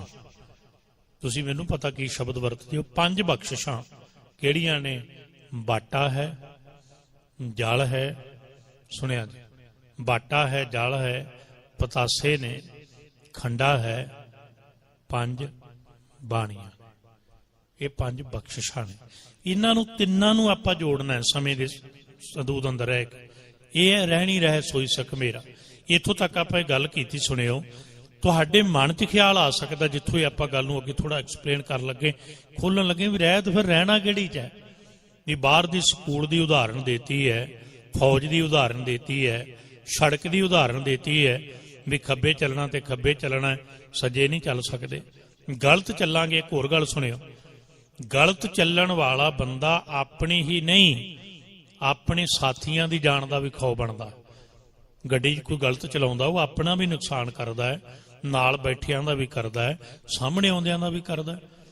ਤੇ ਤੁਸੀਂ ਇਹਨੂੰ ਮਹਿਸੂਸ ਕਰਿਓ ਜੀ ਦਿਲ ਤੋਂ ਕਿ ਸਾਡੇ ਧਰਮ 'ਚ ਇਹ ਨਹੀਂ ਹੋ ਰਿਹਾ। ਅੱਜ ਖੁਦ ਧਰਮ ਦੀ ਦੁਨੀਆ 'ਚ ਗਲਤ ਚੱਲਣ ਵਾਲੇ, ਰਹਿਤ ਨੂੰ ਕਟਾਕਸ਼ ਕਰਨ ਵਾਲੇ ਬੰਦੇ ਆਪਣਾ ਵੀ ਨੁਕਸਾਨ ਕਰ ਰਹੇ ਹੈ, ਧਰਮ ਦੀ ਸੜਕ ਦਾ ਵੀ ਕਰ ਰਹੇ।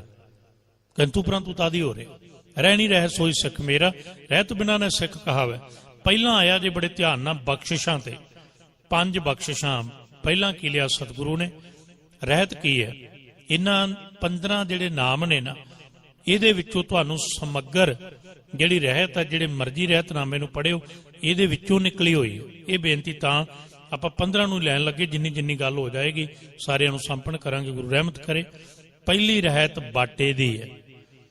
ਪਿਛਲੇ ਦਿਨੇ ਵੀ ਬੇਨਤੀ ਕੀਤੀ, ਜਿਹਨਾਂ ਸੁਣਿਆ, ਬਾਟਾ ਹੈ ਕਿ ਗੁਰੂ ਸਾਹਿਬ ਨੇ ਖੰਡੇ ਦੀ ਪਹੁਲ ਤਿਆਰ ਕਰਨੀ ਹੈ। ਵੈਸੇ ਸਫਰ ਹੈ, ਜੇ ਤੁਹਾਡੇ ਧਿਆਨ 'ਚ ਆ ਜੇ ਨਾ ਗੱਲ, ਰਹਿਤਨਾਮਿਆਂ 'ਚ ਦੋਵੇਂ ਸ਼ਬਦ ਮਿਲਦੇ ਨੇ। ਖੰਡੇ ਦੀ ਪਹੁਲ ਵੀ ਮਿਲਦਾ, ਖੰਡੇ ਦਾ ਅੰਮ੍ਰਿਤ ਵੀ ਮਿਲਦਾ। ਪਰ ਜੇ ਤੁਹਾਡੇ 'ਚ ਕੋਈ ਬਰੀਕੀ ਨਾ ਸਮਝਣ ਵਾਲਾ ਹੋਵੇ, ਪਹੁਲ ਤੋਂ ਅੰਮ੍ਰਿਤ ਇੱਕ ਸਫਰ ਹੈ, ਇਕੱਠੇ ਨਾ ਕਰਿਓ। ਪਹੁਲ ਸਮਰਪਿਤ ਹੈ, ਪਹੁਲ ਸਮਰਪਿਤ ਹੋਣਾ। ਸਮਰਪਿਤ ਹੋਣ ਦੀ ਨਿਸ਼ਾਨੀ ਕੀ ਹੁੰਦੀ? ਸਮਰਪਿਤ ਬੰਦਾ, ਸਮਰਪਿਤ ਪੁਰਸ਼ ਜਾਂ ਸਮਰਪਿਤ ਜੀਵ, ਕੋਈ ਸ਼ਬਦ ਵਰਤੋ, ਉਹ ਸਾਧ ਸੰਗਤ ਜੀ ਸੁਚੇਤ ਹੁੰਦਾ, ਲਾਪਰਵਾਹ ਨਹੀਂ ਹੁੰਦਾ। ਤੇ ਸੁਚੇਤ ਹੋਣ ਦੀ ਨਿਸ਼ਾਨੀ ਕੀ ਹੈ? ਬਹੁਤ ਧਿਆਨ ਨਾਲ ਸਮਝਣ ਵਾਲੇ ਪੁਆਇੰਟ ਨੇ ਕੱਲੇ ਕੱਲੇ। ਜਦੋਂ ਆਪਾਂ ਖੰਡੇ ਬਾਟੇ ਦੀ ਪਹੁਲ ਲਈ, ਕੀ ਸਾਨੂੰ ਬਾਟਿਆਂ 'ਚ ਛਕਾਇਆ ਸੀ? ਕੀ ਗੁਰੂ ਘਰ ਬਾਟੇ ਨਹੀਂ ਹੁੰਦੇ? ਸੋਚਿਆ ਕਦੇ? ਕੀ ਉਦੋਂ ਬਰਤਨ ਨਹੀਂ ਹੁੰਦੇ? ਹੈ ਨਾ ਬਰਤਨ ਤੇ। ਪਰ ਖੰਡੇ ਬਾਟੇ ਦਾ ਅੰਮ੍ਰਿਤ, ਖੰਡੇ ਦੀ ਪਹੁਲ ਸਾਨੂੰ ਸਤਿਗੁਰੂ ਸੱਚੇ ਪਾਤਸ਼ਾਹ ਨੇ ਦਿੱਤਾ ਸਿਧਾਂਤ, ਉਹ ਸਾਨੂੰ ਓਕ 'ਚ ਕਿਉਂ ਦਿੱਤੀ ਹੈ? ਹਾਲਾਂਕਿ ਬੜੇ ਧਿਆਨ ਨਾਲ ਸਮਝਣ ਵਾਲੀ ਗੱਲ, ਸਭ ਤੋਂ ਵੱਧ ਕੀਮਤੀ ਹਰੇਕ ਚੀਜ਼ ਹੈ, ਪਰ ਗੁਰੂ ਘਰ 'ਚ ਜੋ ਵਰਤਣ ਵਾਲਾ ਨਾ, ਉੱਥੇ 2 ਚੀਜ਼ਾਂ ਬੇਸ਼ਕੀਮਤੀ ਮੰਨੀਆਂ ਨੇ। ਤੁਹਾਡੇ ਕੋਲੋਂ ਗੁਲਾਬ ਜਾਮਨ ਡਿੱਗ ਜਾਏ, ਕੋਈ ਚੀਜ਼ ਧਰਤੀ ਤੇ ਡਿੱਗ ਜਾਏ, ਤੁਸੀਂ ਚੱਕ ਕੇ ਖਾਧੀ ਕਦੇ? ਨਹੀਂ ਖਾਂਦੇ ਨੇ। ਪਰ ਜੇ ਕੜਾਹ ਪ੍ਰਸ਼ਾਦ ਦਾ ਕਿਣਕਾ ਡਿੱਗ ਜਾਏ, ਫਿਰ ਚੁੱਕਦੇ ਹੋ ਨਾ। ਇਹਦਾ ਮਤਲਬ ਹੈ ਬੇਸ਼ਕੀਮਤੀ ਹੈ। ਤੇ ਸਿਆਣੇ ਭਾਵਨਾ ਵਾਲੇ ਤੇ ਮਹਿਸੂਸ ਨਹੀਂ ਕਰਦੇ, ਉਹ ਚੁੱਕ ਕੇ ਰਸਨਾ ਤੇ ਰੱਖ ਲੈਂਦੇ। ਪਰ ਖੰਡੇ ਦੀ ਪਹੁਲ ਇਸ ਤੋਂ ਵੀ ਬੇਸ਼ਕੀਮਤੀ ਹੈ। ਜੇ ਬੇਸ਼ਕੀਮਤੀ ਹੈ, ਇੱਕ ਤੁਪਕਾ ਥੱਲੇ ਨਹੀਂ ਡੁੱਲਣ ਦੇਣਾ, ਤੇ ਫਿਰ ਚੂਲੇ 'ਚ ਕਿਉਂ ਦਿੰਦੇ ਨੇ? ਇਹ ਕੋਈ ਕਿਉਂ ਨਹੀਂ ਕਹਿੰਦਾ ਵੀ ਬਾਟੇ 'ਚ ਦੇ ਦਿਓ ਜੀ, ਜਦੋਂ ਥੱਲੇ ਨਹੀਂ ਡੁੱਲਣ ਦੇਣਾ? ਇਹੀ ਤੇ ਸਿਖਾਇਆ ਹੈ। ਸਮਰਪਿਤ ਬੰਦਾ ਇੰਨਾ ਅਲਰਟ ਹੁੰਦਾ ਗੁਰੂ ਨੂੰ, ਉਹ ਗੁਰੂ ਦੀ ਕਿਰਪਾ ਦਾ ਇੱਕ ਤੁਪਕਾ ਵੀ ਥੱਲੇ ਨਹੀਂ ਡੁੱਲਣ ਦਿੰਦਾ। ਬਾਟੇ, ਖੰਡੇ ਬਾਟੇ ਦਾ ਅੰਮ੍ਰਿਤ ਚੂਲੇ 'ਚ ਇਸ ਕਰਕੇ ਦਿੱਤਾ ਜਾਂਦਾ, ਕੱਲ ਨੂੰ ਕੋਈ ਕਹੇ ਵੀ ਬਾਟਿਆਂ 'ਚ ਦੇ ਦਿਓ ਜੀ, ਕਿਉਂ? ਇੰਨਾ ਸੁਚੇਤ। ਦੂਜੀ ਗੱਲ, ਆਪ ਜੀ ਨੇ ਰਹਿਤਨਾਮੇ ਦੇ ਬਚਨ ਭਾਈ ਸਾਹਿਬ ਜੀ ਉਹਨਾਂ ਤੋਂ ਸੁਣੇ ਨਾ, 10 ਨੋਹਾਂ ਦੀ ਕਿਰਤ ਕੀ ਸਿਖਾਉਂਦੀ? 10 ਨੱਖ 10 ਇਕੱਠੇ ਹੋ ਕੇ ਰਹਿਣ। ਤੁਸੀਂ ਕਦੇ ਸੋਚਿਆ? ਮੈਨੂੰ ਇੱਕ ਬਹੁਤ ਸਿਆਣੇ ਸੱਜਣ ਨੇ ਕਦੇ ਸਵਾਲ ਕੀਤਾ, ਉਹਦੀ ਭਾਵਨਾ ਸੀ ਵੀ ਜਦੋਂ ਖੰਡੇ ਬਾਟੇ ਦਾ ਰਹਿਤ ਤੇ ਗੱਲ ਆਵਾਂਗਾ, ਜਦੋਂ ਖੰਡੇ ਦਾ ਅੰਮ੍ਰਿਤ ਤਿਆਰ ਹੁੰਦਾ, ਤੁਸੀਂ ਜਾਣਦੇ ਹੋ ਕਿੰਨੇ ਹੱਥ ਬਾਟੇ ਨੂੰ ਪਾਏ ਜਾਂਦੇ? ਯਾਦ ਰੱਖਿਓ। ਕਿਉਂ, ਕਿੱਦਾਂ? ਉਹਦੇ ਕਾਰਨ ਹੁੰਦੇ। ਹੁਣ ਜਦੋਂ ਖੰਡੇ ਬਾਟੇ ਦਾ ਅੰਮ੍ਰਿਤ ਦਿੱਤਾ ਚੂਲੇ 'ਚ, ਰਹਿਤ ਰਹਿਣੀ ਰਹਿ ਸੋਈ ਸਿੱਖ ਮੇਰਾ, ਉਹਦਾ ਦੂਜਾ ਮਤਲਬ ਇਹ ਵੀ ਹੈ, ਜਦੋਂ ਤੁਸੀਂ ਇਹਨੂੰ ਸੁਚੇਤ ਹੋ ਕੇ ਜੋੜੋਗੇ ਤੇ ਐਨ ਮਾਸਾ ਵੀ ਵਿੱਥ ਨਹੀਂ ਰਹਿ ਜੁੜੇ ਹੋਣਗੇ ਨਾ, ਇਹ ਉਹ ਅੰਮ੍ਰਿਤ ਹੈ, ਜੇ ਤੂੰ ਇਹਦੀ ਰਹਿਤ ਵਿੱਚ ਰਵੇਂ ਨਾ ਤੇ ਸਾਰਾ ਪੰਥ ਸੁਚੇਤ ਹੋ ਕੇ ਜੁੜ ਕੇ ਰਵੇ। ਜੇ ਅਸੀਂ ਨਿਕੜੇ ਫਿਰਦੇ ਇਹਦਾ ਮਤਲਬ ਰਹਿਤ ਸਾਡੀ ਕੋਈ ਨਹੀਂ। ਗੁਸਤਾਖੀ ਮਾਫ। ਇਹ ਤੇ ਉਦਾਂ ਹੀ ਜੋੜ ਦਿੱਤੇ ਸੀ ਜਿੱਦੇ ਖੰਡੇ ਦਾ ਅੰਮ੍ਰਿਤ ਦਿੱਤਾ। ਇਸ ਲਈ ਪਹਿਲਾ ਵਰਤਿਆ ਜੀ ਬਾਟਾ ਬਖਸ਼ਿਸ਼। ਇੰਨੀ ਬੇਨਤੀ ਸਮਝ ਲਿਓ, ਗੁਰੂ ਸਾਹਿਬ ਨੇ ਬਾਟੇ ਵਿੱਚ ਅੰਮ੍ਰਿਤ ਤਿਆਰ ਕਰਨਾ, ਖੰਡੇ ਦੀ ਪੌਲ ਤਿਆਰ ਹੋਣੀ, ਚੌਰਸ ਬਰਤਨ ਕਿਉਂ ਨਹੀਂ ਵਰਤਿਆ? ਚੌਰਸ ਬਰਤਨ ਕੋਈ ਕਾਰਨ ਹੈ। ਪਹਿਲੀ ਰਹਿਤ ਹੈ ਜੀ, ਸੁਣਿਓ, ਰਹਿਤ ਰਹਿਤ ਰਹਿ ਜਾਏ ਬਿਕਾਰਾ ਮਨ ਦੀ। ਇਧਰਲੇ ਪਾਸੇ ਰਹਿਤ ਬਿਨਾਂ ਨੇ ਸਿੱਖ ਕਹਾਵ ਹੈ। ਬਾਟਾ ਹੈ ਨਾ ਜਿਹੜਾ, ਤੁਸੀਂ ਅੱਜ ਤੋਂ ਬਾਅਦ ਬਾਟੇ ਨੂੰ ਧਰਤੀ ਤੇ ਪਿਆ ਹੋਇਆ ਰੱਖ ਕੇ ਮਹਿਸੂਸ ਕਰਿਓ। ਇੱਕ ਤੁਸੀਂ ਕੋਲੇ ਨਕਸ਼ਾ ਰੱਖ ਲੈਣਾ, ਧਰਤੀ ਅਰਥ ਧਰਤੀ ਰੱਖ ਲਿਓ, ਇੱਕ ਪਾਸੇ ਬਾਟਾ ਰੱਖ ਲਿਓ, ਤੁਹਾਨੂੰ ਇੱਕੋ ਜਿਹੇ ਮਹਿਸੂਸ ਹੋਣਗੇ। ਜਿੰਨੀ ਧਰਤੀ ਐਨ ਜਿਸ ਤਰੀਕੇ ਦੀ ਹੈ ਉਸ ਤਰੀਕੇ ਦਾ ਬਾਟਾ ਹੁੰਦਾ ਜੀ। ਰਹਿਤ ਹੈ ਖੰਡੇ ਬਾਟੇ ਦੇ ਅੰਮ੍ਰਿਤ ਦੀ ਪਹਿਲੀ ਬਖਸ਼ਿਸ਼ ਬਾਟਾ, ਕਿ ਇਹ ਅੰਮ੍ਰਿਤ ਹੈ ਜਿਹੜਾ ਇਹ ਇਕੱਲੇ ਪੰਜਾਬ ਹਿੰਦੁਸਤਾਨ ਲਈ ਨਹੀਂ, ਇਹ ਪੂਰੀ ਦੁਨੀਆ ਚੋਂ ਕੋਈ ਵੀ ਲੈ ਸਕਦਾ ਹੈ। ਇਹ ਬਾਟੇ ਦੀ ਰਹਿਤ ਸੀ। ਪਹਿਲੀ ਬੇਨਤੀ ਕਿਉਂ? ਸਮਝ ਲਿਓ, ਜੇ ਸ਼ਾਇਦ ਤੁਹਾਡੇ ਸਮਝ ਆ ਜਾਏ ਗੱਲ। ਜਿੰਨੇ ਵੀ ਧਰਮ ਨੇ ਸਾਰੇ ਮੁਬਾਰਕ ਨੇ, ਪਰ ਸਿੱਖੀ ਨੂੰ ਇਸ ਗੱਲ ਦਾ ਮਾਣ ਹੈ ਕਿ ਖੰਡੇ ਬਾਟੇ ਦਾ ਅੰਮ੍ਰਿਤ 14 ਤਰੀਕ ਨੂੰ ਤਿਆਰ ਹੋਣਾ। ਮੰਨੋ, ਇਸ ਗੁਰੂ ਘਰ ਜਿੱਥੇ ਤਿਆਰ ਹੋਣਾ ਉੱਥੇ ਹੀ ਆਵਾਜ਼ ਦਿੱਤੀ ਜਾਏਗੀ, ਕੱਲ ਨੂੰ ਖੰਡੇ ਬਾਟੇ ਦਾ ਅੰਮ੍ਰਿਤ, ਖੰਡੇ ਦੀ ਪੌਲ ਤਿਆਰ ਹੋਣੀ ਹੈ। ਜਿਹਨੇ ਛਕਣਾ ਹੈ ਕੋਈ ਵੀ ਆ ਕੇ ਛਕ ਸਕਦਾ ਹੈ। 5 ਕਕਾਰਾਂ ਦਾ ਧਾਰਨੀ ਹੋ ਕੇ, ਰਹਿਤ ਵਿੱਚ ਰਹਿ ਕੇ, ਕਕਾਰਾਂ ਨੂੰ ਧਾਰਨ ਕਰਕੇ ਕੋਈ ਵੀ ਛਕ ਸਕਦਾ ਹੈ। ਨਹੀਂ, ਹੋਰ ਦੂਜਾ ਨਹੀਂ ਕੋਈ ਕਹਿ ਸਕਦਾ। ਕੋਈ ਇਹ ਕਹਿ ਸਕਦਾ ਵੀ ਸੁੰਨਤ ਕੀਤੀ ਜਾਣੀ ਪਰਸੋਂ ਨੂੰ, ਕੋਈ ਵੀ ਆ ਕੇ ਕਰਾ ਸਕਦਾ? ਕੋਈ ਨਹੀਂ ਕਹਿ ਸਕਦਾ।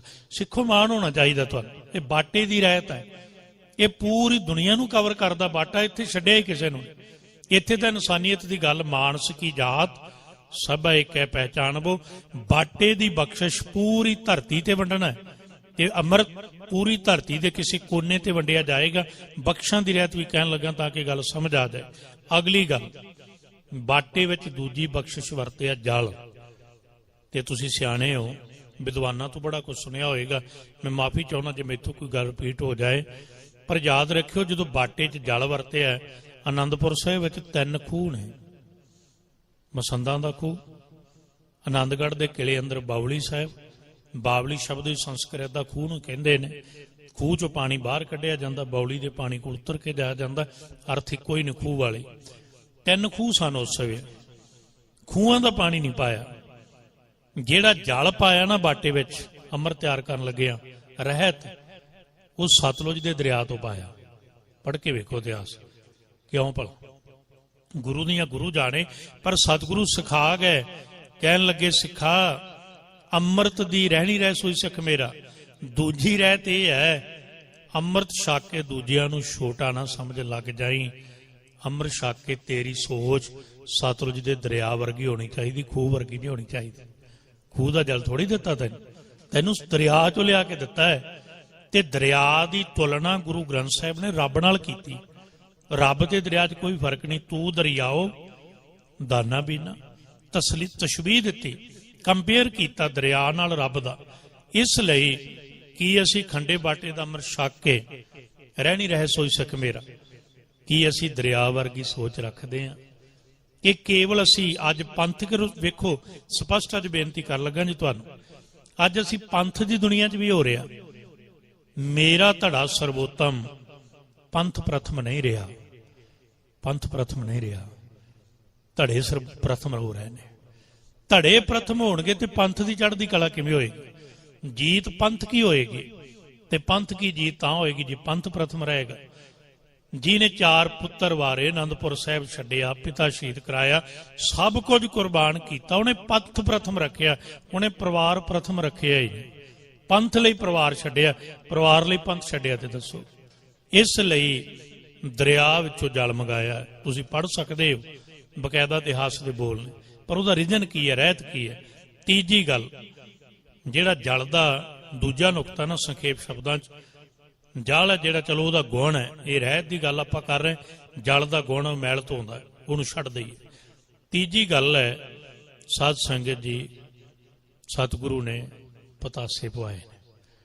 ਆਨੰਦਪੁਰ ਸਾਹਿਬ ਜਾਓ, ਅੱਜ ਵੀ ਵੇਲਣੇ ਲੱਗੇ ਹੋਏ ਨੇ। ਵੇਲਣੇ ਸ਼ਬਦ ਵਰਤਦੇ ਹਾਂ ਆਪਾਂ ਦੁਆਬੇ 'ਚ, ਕੁਲਾੜੀ ਜਾਂ ਕੁਲਾੜੇ, ਜਿੱਥੇ ਸ਼ੱਕਰ ਤੇ ਗੁੜ ਬਣਦੇ। ਉਦੋਂ ਨਹੀਂ ਸੀ ਬਣਦੀ, ਉਦੋਂ ਵੀ ਬਣਦੀ ਸੀ। ਪੁਰਾਣੇ ਬਜ਼ੁਰਗ ਬੈਠੇ, ਉਦੋਂ ਭੇਲੀਆਂ ਹੁੰਦੀਆਂ ਸੀ ਵੱਡੀਆਂ ਵੱਡੀਆਂ, ਤੁਸੀਂ ਵੇਖੀਆਂ ਹੋਣੀਆਂ। ਆਪਾਂ ਚਲੋ ਨੌਜਵਾਨ ਜਿਹੜੇ ਬਹੁਤੇ ਜੰਗ ਨੇ ਉਹਨਾਂ ਨੇ ਵੇਖੀਆਂ, ਚੁੱਕਦੇ ਰਹੇ ਆ, ਨਿੱਕੇ ਨਿੱਕੇ ਹੁੰਦਿਆਂ ਨੂੰ ਬਜ਼ੁਰਗ ਚੁਕਾਉਂਦੇ ਸੀ ਕੁਲਾੜਿਆਂ ਤੋਂ। ਐਡੀਆਂ ਐਡੀਆਂ ਭੇਲੀਆਂ ਹੁੰਦੀਆਂ ਸੀ, ਲਿਆ ਕੇ ਰੱਖਦੇ ਘਰੇ। ਜਿਹੜੀਆਂ ਭੇਲੀਆਂ ਦਾ ਗੁੜ ਕਿਉਂ ਨਹੀਂ ਪਾਇਆ ਜੀ? ਅਸੀਂ ਪਤਾ ਕੀ ਸੋਚਿਆ, ਅਸੀਂ ਅੰਮ੍ਰਿਤ ਨੂੰ ਇਹ ਤਰੀਕੇ ਨਾਲ ਪੇਸ਼ ਕੀਤਾ ਵੀ ਮਿੱਠਾ ਕਰਨ ਵਾਸਤੇ ਪਤਾਸੇ ਪਾਏ। ਤੇ ਅੰਮ੍ਰਿਤ ਕੌੜਾ ਕਾਹਦੇ ਨਾਲ ਹੋਇਆ ਸੀ? ਅੰਮ੍ਰਿਤ ਵੀ ਕਦੇ ਕੌੜਾ ਹੁੰਦਾ ਨਹੀਂ, ਨਹੀਂ, ਮਿੱਠਾ ਕਰਨ ਵਾਸਤੇ ਨਹੀਂ ਸੀ ਪਾਇਆ। ਮਿੱਠਾ ਤੇ ਗੁੜ ਨਾਲ ਵੀ ਹੋ ਜਾਣਾ ਸੀ, ਮਿੱਠਾ ਤੇ ਸ਼ੱਕਰ ਨਾਲ ਵੀ ਹੋ ਜਾਣਾ ਸੀ, ਉਹ ਵੀ ਮਿੱਠੀ ਹੁੰਦੀ। ਕਾਰਨ ਕੀ ਹੈ? ਰਹਿਤ ਕੀ ਹੈ? ਤੀਜੀ ਬਖਸ਼ਿਸ਼ ਦੀ, ਅਜੇ ਬਖਸ਼ਿਸ਼ ਦੀ ਬੇਨਤੀ ਰਹਿਤ ਉਹ ਇਹ ਹੈ ਸਾਧ ਸੰਗਤ ਜੀ, ਭੇਲੀਆਂ ਇੱਕੋ ਜਿਹੀਆਂ ਹੁੰਦੀਆਂ ਲਗਭਗ, ਸ਼ੱਕਰ ਵੀ ਇੱਕੋ ਜਿਹੀ ਹੁੰਦੀ, ਪਤਾਸੇ ਇੱਕੋ ਜਿਹੇ ਨਹੀਂ ਹੁੰਦੇ। ਪਤਾਸਾ ਐਡਾ ਕੁ ਵੀ ਹੁੰਦਾ, ਪਤਾਸਾ ਐਡਾ ਵੀ ਹੁੰਦਾ, ਪਰ ਓਨੀ ਦੇਰ ਪਤਾਸੇ ਵੱਡੇ ਛੋਟੇ ਆ ਜਿੰਨੀ ਦੇਰ ਬਾਟੇ 'ਚ ਨਹੀਂ ਪਏ। ਜਦੋਂ ਪਤਾਸੇ ਬਾਟੇ 'ਚ ਪੈ ਗਏ ਤੇ ਪਤਾਸਿਆਂ ਤੇ ਚੱਲਿਆ ਖੰਡਾ, ਉਹਨੇ ਸਾਰੇ ਇੱਕੋ ਜਿਹੇ ਕਰ ਦਿੱਤੇ। ਤੇ ਸਿੱਖ ਅੰਮ੍ਰਿਤ ਛਕ ਕੇ ਵੀ ਅਜੇ ਜੱਟ ਤੇ ਮਜ਼੍ਹਬੀ ਬਣਿਆ ਫਿਰਦਾ, ਫਿਰ ਰਹਿਤ ਕੀ ਹੋਈ ਸਾਡੀ? ਹੈ ਕਿ ਨਹੀਂ ਹੈ? ਬੁਰੀ ਨਾ ਲੱਗੇ ਕਿਸੇ ਨੂੰ, ਮੈਂ ਮਾਫੀ ਮੰਗਣਾ, ਸ਼ਬਦ ਸਿੱਧੇ ਵਰਤ ਕੇ ਕਹੇ ਨੇ, ਸ਼ਾਇਦ ਸਮਝ ਆ ਜਾਣ ਤੁਹਾਡੇ। ਖੰਡੇ ਬਾਟੇ ਦਾ ਅੰਮ੍ਰਿਤ ਛਕ ਕੇ ਵੀ ਮੈਂ ਜਾਤਾਂ 'ਚ ਖੜਾ, ਖੰਡੇ ਬਾਟੇ ਦੀ ਪੌਲ ਲਾ ਕੇ ਵੀ ਮੈਂ ਗੋਤਾਂ 'ਚ ਖੜਾ, ਤੇ ਮੈਨੂੰ ਕੌਣ ਕਹਿੰਦਾ ਸਿੱਖ ਹੈ? ਮੈਂ ਆਪਣੇ ਆਪ ਤੇ ਲੇਵਲ ਲਾਈਸ ਕਰਦਾ, ਮੈਂ ਸਿੱਖ ਹਾਂ। ਰਹਿਤਨਾਮੇ ਕਹਿੰਦੇ ਰਹਿਤ ਬਿਨਾ ਨਹਿ ਸਿੱਖ ਕਹਾਵੇ। ਰਹਿਤ ਤੇ ਆਈ ਨਹੀਂ, ਅਜੇ ਤਾਂ ਪਤਾਸਿਆਂ ਦੀ ਰਹਿਤ ਨਹੀਂ ਆਈ। ਵੱਡਾ ਵੀ ਪਤਾਸਾ, ਛੋਟਾ ਵੀ ਪਤਾਸਾ, ਪਰ ਉਦੋਂ ਤੱਕ, ਫਿਰ ਗੱਲ ਰਿਪੀਟ ਕਰਾਂ, ਜਦੋਂ ਤੱਕ ਗੁਰੂ ਦੇ ਚਰਨਾਂ 'ਚ, ਗੁਰੂ ਦੇ ਬਾਟੇ 'ਚ ਨਹੀਂ ਪਏ। ਜਦੋਂ ਬਾਟੇ 'ਚ ਪੈ ਗਏ ਪਤਾਸੇ ਇੱਕੋ ਹੋ ਗਏ। ਜਦੋਂ ਖੰਡੇ ਦਾ ਅੰਮ੍ਰਿਤ ਨਹੀਂ ਛਕਿਆ, ਪੌਲ ਨਹੀਂ ਛਕੀ, ਤੂੰ ਜੋ ਮਰਜੀ ਹੈ, ਤੈਨੂੰ ਸਮਰਪਿਤ ਹੈ। ਜਦੋਂ ਬਾਟੇ ਦਾ ਅੰਮ੍ਰਿਤ ਛਕ ਲਿਆ, ਹੁਣ ਤੇ ਇੱਕ ਹੋ ਜਾ ਭਲਿਆ, ਹੁਣ ਤੇ ਕੋਈ ਵੱਡਾ ਛੋਟਾ ਹੀ ਨਹੀਂ, ਹੁਣ ਤੇ ਮਿਕਸ ਹੋ ਗਿਆ ਨਾ। ਇਸ ਲਈ ਪਤਾਸੇ ਨੇ ਨਾ ਜਿਹੜੇ, ਦੂਜੀ ਰਹਿਤ ਆ ਪਤਾਸੇ ਦੀ, ਉਹ ਆਕਾਰ ਗਵਾਉਂਦਾ ਹੈ, ਗੁਣ ਨਹੀਂ ਗਵਾਉਂਦਾ। ਗੁਰੂ ਗ੍ਰੰਥ ਸਾਹਿਬ 'ਚ ਇਹਦੀ ਰਹਿਤ ਹੈ ਬਾਣੀ 'ਚ, ਹਰ ਜਨ ਰਾਮ ਨਾਮ ਗੁਣ ਗਾਵੇ, ਜੇ ਕੋਈ ਨਿੰਦ ਕਰੇ ਹਰ ਜਨ ਕੀ, ਆਪਣਾ ਗੁਣ ਨਾ ਗਵਾਵੇ। ਸਾਨੂੰ ਕੋਈ ਕਹਿੰਦਾ ਰਹੇ, ਮੰਨ ਲਓ ਅਸੀਂ ਕਿਸੇ ਉੱਚੀ ਜਾਤੀ ਚੋਂ ਤੇ ਆਪਾਂ ਅੰਮ੍ਰਿਤ ਛਕਿਆ, ਤੁਹਾਨੂੰ ਕੋਈ ਪੁੱਛਦਾ ਕੌਣ? ਅਸੀਂ ਅਜੇ ਵੀ ਕਹਿੰਦੇ ਅਸੀਂ ਫਲਾਣੇ। ਅਸੀਂ ਕਦੇ ਨਹੀਂ ਕਿਹਾ ਸੀ ਸਿੱਖ ਹੋਣ ਦਾ ਯਤਨ ਕਰ ਰਹੇ, ਸ਼ਬਦ ਹੀ ਨਹੀਂ ਵਰਤਿਆ ਕਦੇ। ਹੋਣ ਦਾ ਯਤਨ ਕਰ ਰਹੇ, ਹੋ ਜੀ ਇਹ ਤਾਂ ਬਹੁਤ ਵੱਡੀ ਗੱਲ ਹੈ, ਪਰ ਰਹਿਤ 'ਚ ਰਹਿੰਦਿਆਂ ਹੋਇਆ, ਰਹਿਤ ਬਿਨਾਂ ਨਾ ਸਿੱਖ ਕਹਾਵੇ। ਗੁਣ ਨਹੀਂ ਛੱਡਣਾ, ਆਕਾਰ ਛੱਡਣਾ ਹੈ, ਹਉਮੈ ਛੱਡਣੀ ਹੈ। ਗੁਣ ਕੀ ਹੈ? ਪਤਾਸਿਆਂ ਦਾ ਮਿਠਾਸ, ਆਪਣੇ ਅੰਦਰ ਦਾ ਰਸ ਨਹੀਂ ਛੱਡਣਾ, ਨਿਮਰਤਾ ਨਹੀਂ ਛੱਡਣੀ, ਹਉਮੈ ਛੱਡਣੀ। ਤੀਜੀ ਰਹਿਤ ਹੋ ਗਈ ਬਖਸ਼ਿਸ਼ ਦੀ, ਪਤਾਸੇ। ਚੌਥਾ ਜੀ, ਚੌਥੀ ਰਹਿਤ ਹੈ ਜਿਹੜੀ, ਉਹ ਖੰਡੇ ਦੀ ਹੈ। ਖੰਡਾ ਬਹੁਤ ਕੁਝ ਸਮੋ ਕੇ ਬੈਠਾ, ਸਭ ਤੋਂ ਅਜੋਕੇ ਸਾਡੀ ਸਿੱਖ ਨੀਤੀ ਵਿੱਚ ਸਮਝਣ ਵਾਲੀ ਗੱਲ ਹੈ ਸਿਆਣੇ ਸੱਜਣਾ ਦੇ। ਰਹਿਤ ਦਾ ਹੁਕਮ ਹੈ, ਮੈਂ ਉਸੇ ਦੇ ਪ੍ਰਥਾਏ ਬੇਨਤੀ ਕਰ ਰਿਹਾ ਸਟੈਪ ਵਾਈ। ਕੁਝ ਗੱਲਾਂ ਐਸੀਆਂ ਵੀ ਹੋਣਗੀਆਂ ਜਿਹੜੀਆਂ ਸ਼ਾਇਦ ਤੁਹਾਨੂੰ ਠੀਕ ਨਾ ਲੱਗਣ, ਪਰ ਹੈ ਸਿਧਾਂਤ। ਸੁਣਿਓ, ਤੁਹਾਨੂੰ ਕੋਈ ਪੁੱਛੇ ਵਿਦੇਸ਼ ਇੱਕ ਸੱਜਣਾ ਦਾ, ਕੋਈ ਆਪਾਂ ਜਿਹਨੂੰ ਕਹਿੰਦੇ ਡੈਪੂਟੇਸ਼ਨ ਆਇਆ ਸੀ ਗੋਰੇ ਲੋਕਾਂ ਦਾ, ਉਹਨਾਂ ਬੁਲਾਇਆ ਤਾਂ ਉਹਨਾਂ ਬੜਾ ਪਸੰਦ ਕੀਤਾ ਇਸ ਗੱਲ ਨੂੰ, ਬੜੀ ਚੰਗੀ ਗੱਲ। ਅੱਜ ਤੁਹਾਨੂੰ ਪੰਜਾਬ ਦੀ ਧਰਤੀ ਤੇ ਲੋਕਾਂ ਨੂੰ ਕਿਹਾ ਜਾ ਰਿਹਾ ਜੀ ਧਰਮ ਤੇ ਰਾਜਨੀਤੀ ਜੀ ਇਕੱਠੀ ਕੀਤੀ ਜਾ ਰਹੀ, ਨਖੇੜੋ। ਬਹੁਤ ਖਤਰਨਾਕ ਹੈ ਸਿੱਖੋ ਤੁਹਾਡੇ ਵਾਸਤੇ। ਕੀ ਗੁਰੂ ਹਰਗੋਬਿੰਦ ਸਾਹਿਬ ਦੀ ਮਰਜ਼ਾਦਾ ਨੂੰ ਅਸੀਂ ਨਖੇੜ ਸਕਦੇ? ਕੀ ਗੁਰੂ ਗੋਬਿੰਦ ਸਿੰਘ ਸਾਹਿਬ ਦੀ ਮਰਜ਼ਾਦਾ ਨੂੰ ਅਸੀਂ ਨਖੇੜ ਸਕਦੇ? ਗੁਰੂ ਹਰਗੋਬਿੰਦ ਸਾਹਿਬ ਨੇ ਪੀਰੀ ਤੇ ਮੀਰੀ ਇਕੱਠੀਆਂ ਪਹਿਨੀਆਂ ਨਾ, ਦੋ ਤਲਵਾਰਾਂ ਬੱਧੀਆਂ। ਪਹਿਨਣਾ ਵੀ ਕੇਵਲ ਹੁੰਦਾ ਵੀ ਪਹਿਨ ਲੀਆਂ ਤੇ ਨਿਖੜ ਗਈਆਂ। ਬਾਬੇ ਨੱਥੇ ਤੇ ਅਬਦੁੱਲੇ ਨੇ ਬੱਧੀਆਂ ਲਿਖਿਆ। ਬੱਧੀਆਂ ਦਾ ਅਰਥ ਹੁੰਦਾ ਇਕੱਠੀਆਂ ਕਰਤੀਆਂ, ਬੰਨਤੀਆਂ, ਜਿਵੇਂ ਆਪਾਂ ਦੋ ਚੀਜ਼ਾਂ ਬੰਨ੍ਹਦੇ ਨੇ, ਦੋ ਤਲਵਾਰਾਂ ਬੱਧੀਆਂ। ਤੇ ਗੁਰੂ ਗੋਬਿੰਦ ਸਿੰਘ ਸਾਹਿਬ ਨੇ ਬਖਸ਼ਿਸ਼ ਕੀਤੀ, ਰਹਿਤ ਰੱਖਦੇ ਆ, ਰਹਿਤ ਸਮਝਾਉਂਦੇ ਆ। ਕਹਿਣ ਲੱਗੇ ਕੱਲ ਨੂੰ ਕੋਈ ਨਖੇੜ ਹੀ ਨਾ ਦੇਵੇ ਇਹਨਾਂ ਨੂੰ, ਇਹ ਤਾਂ ਬੰਨੀਆਂ ਹੀ ਆ ਨਾ, ਬੰਨੀ ਚੀਜ਼ ਖੋਲਦੀ ਤੇ ਨਿਕਲ ਜਾਂਦੀ ਨਾ। ਗੁਰੂ ਸਾਹਿਬ ਕਹਿੰਦੇ ਆਪਾਂ ਬੰਨੀਆਂ ਨੂੰ ਨਾ ਇਕੱਠੀਆਂ ਹੀ ਕਰ ਦਿੰਨੇ।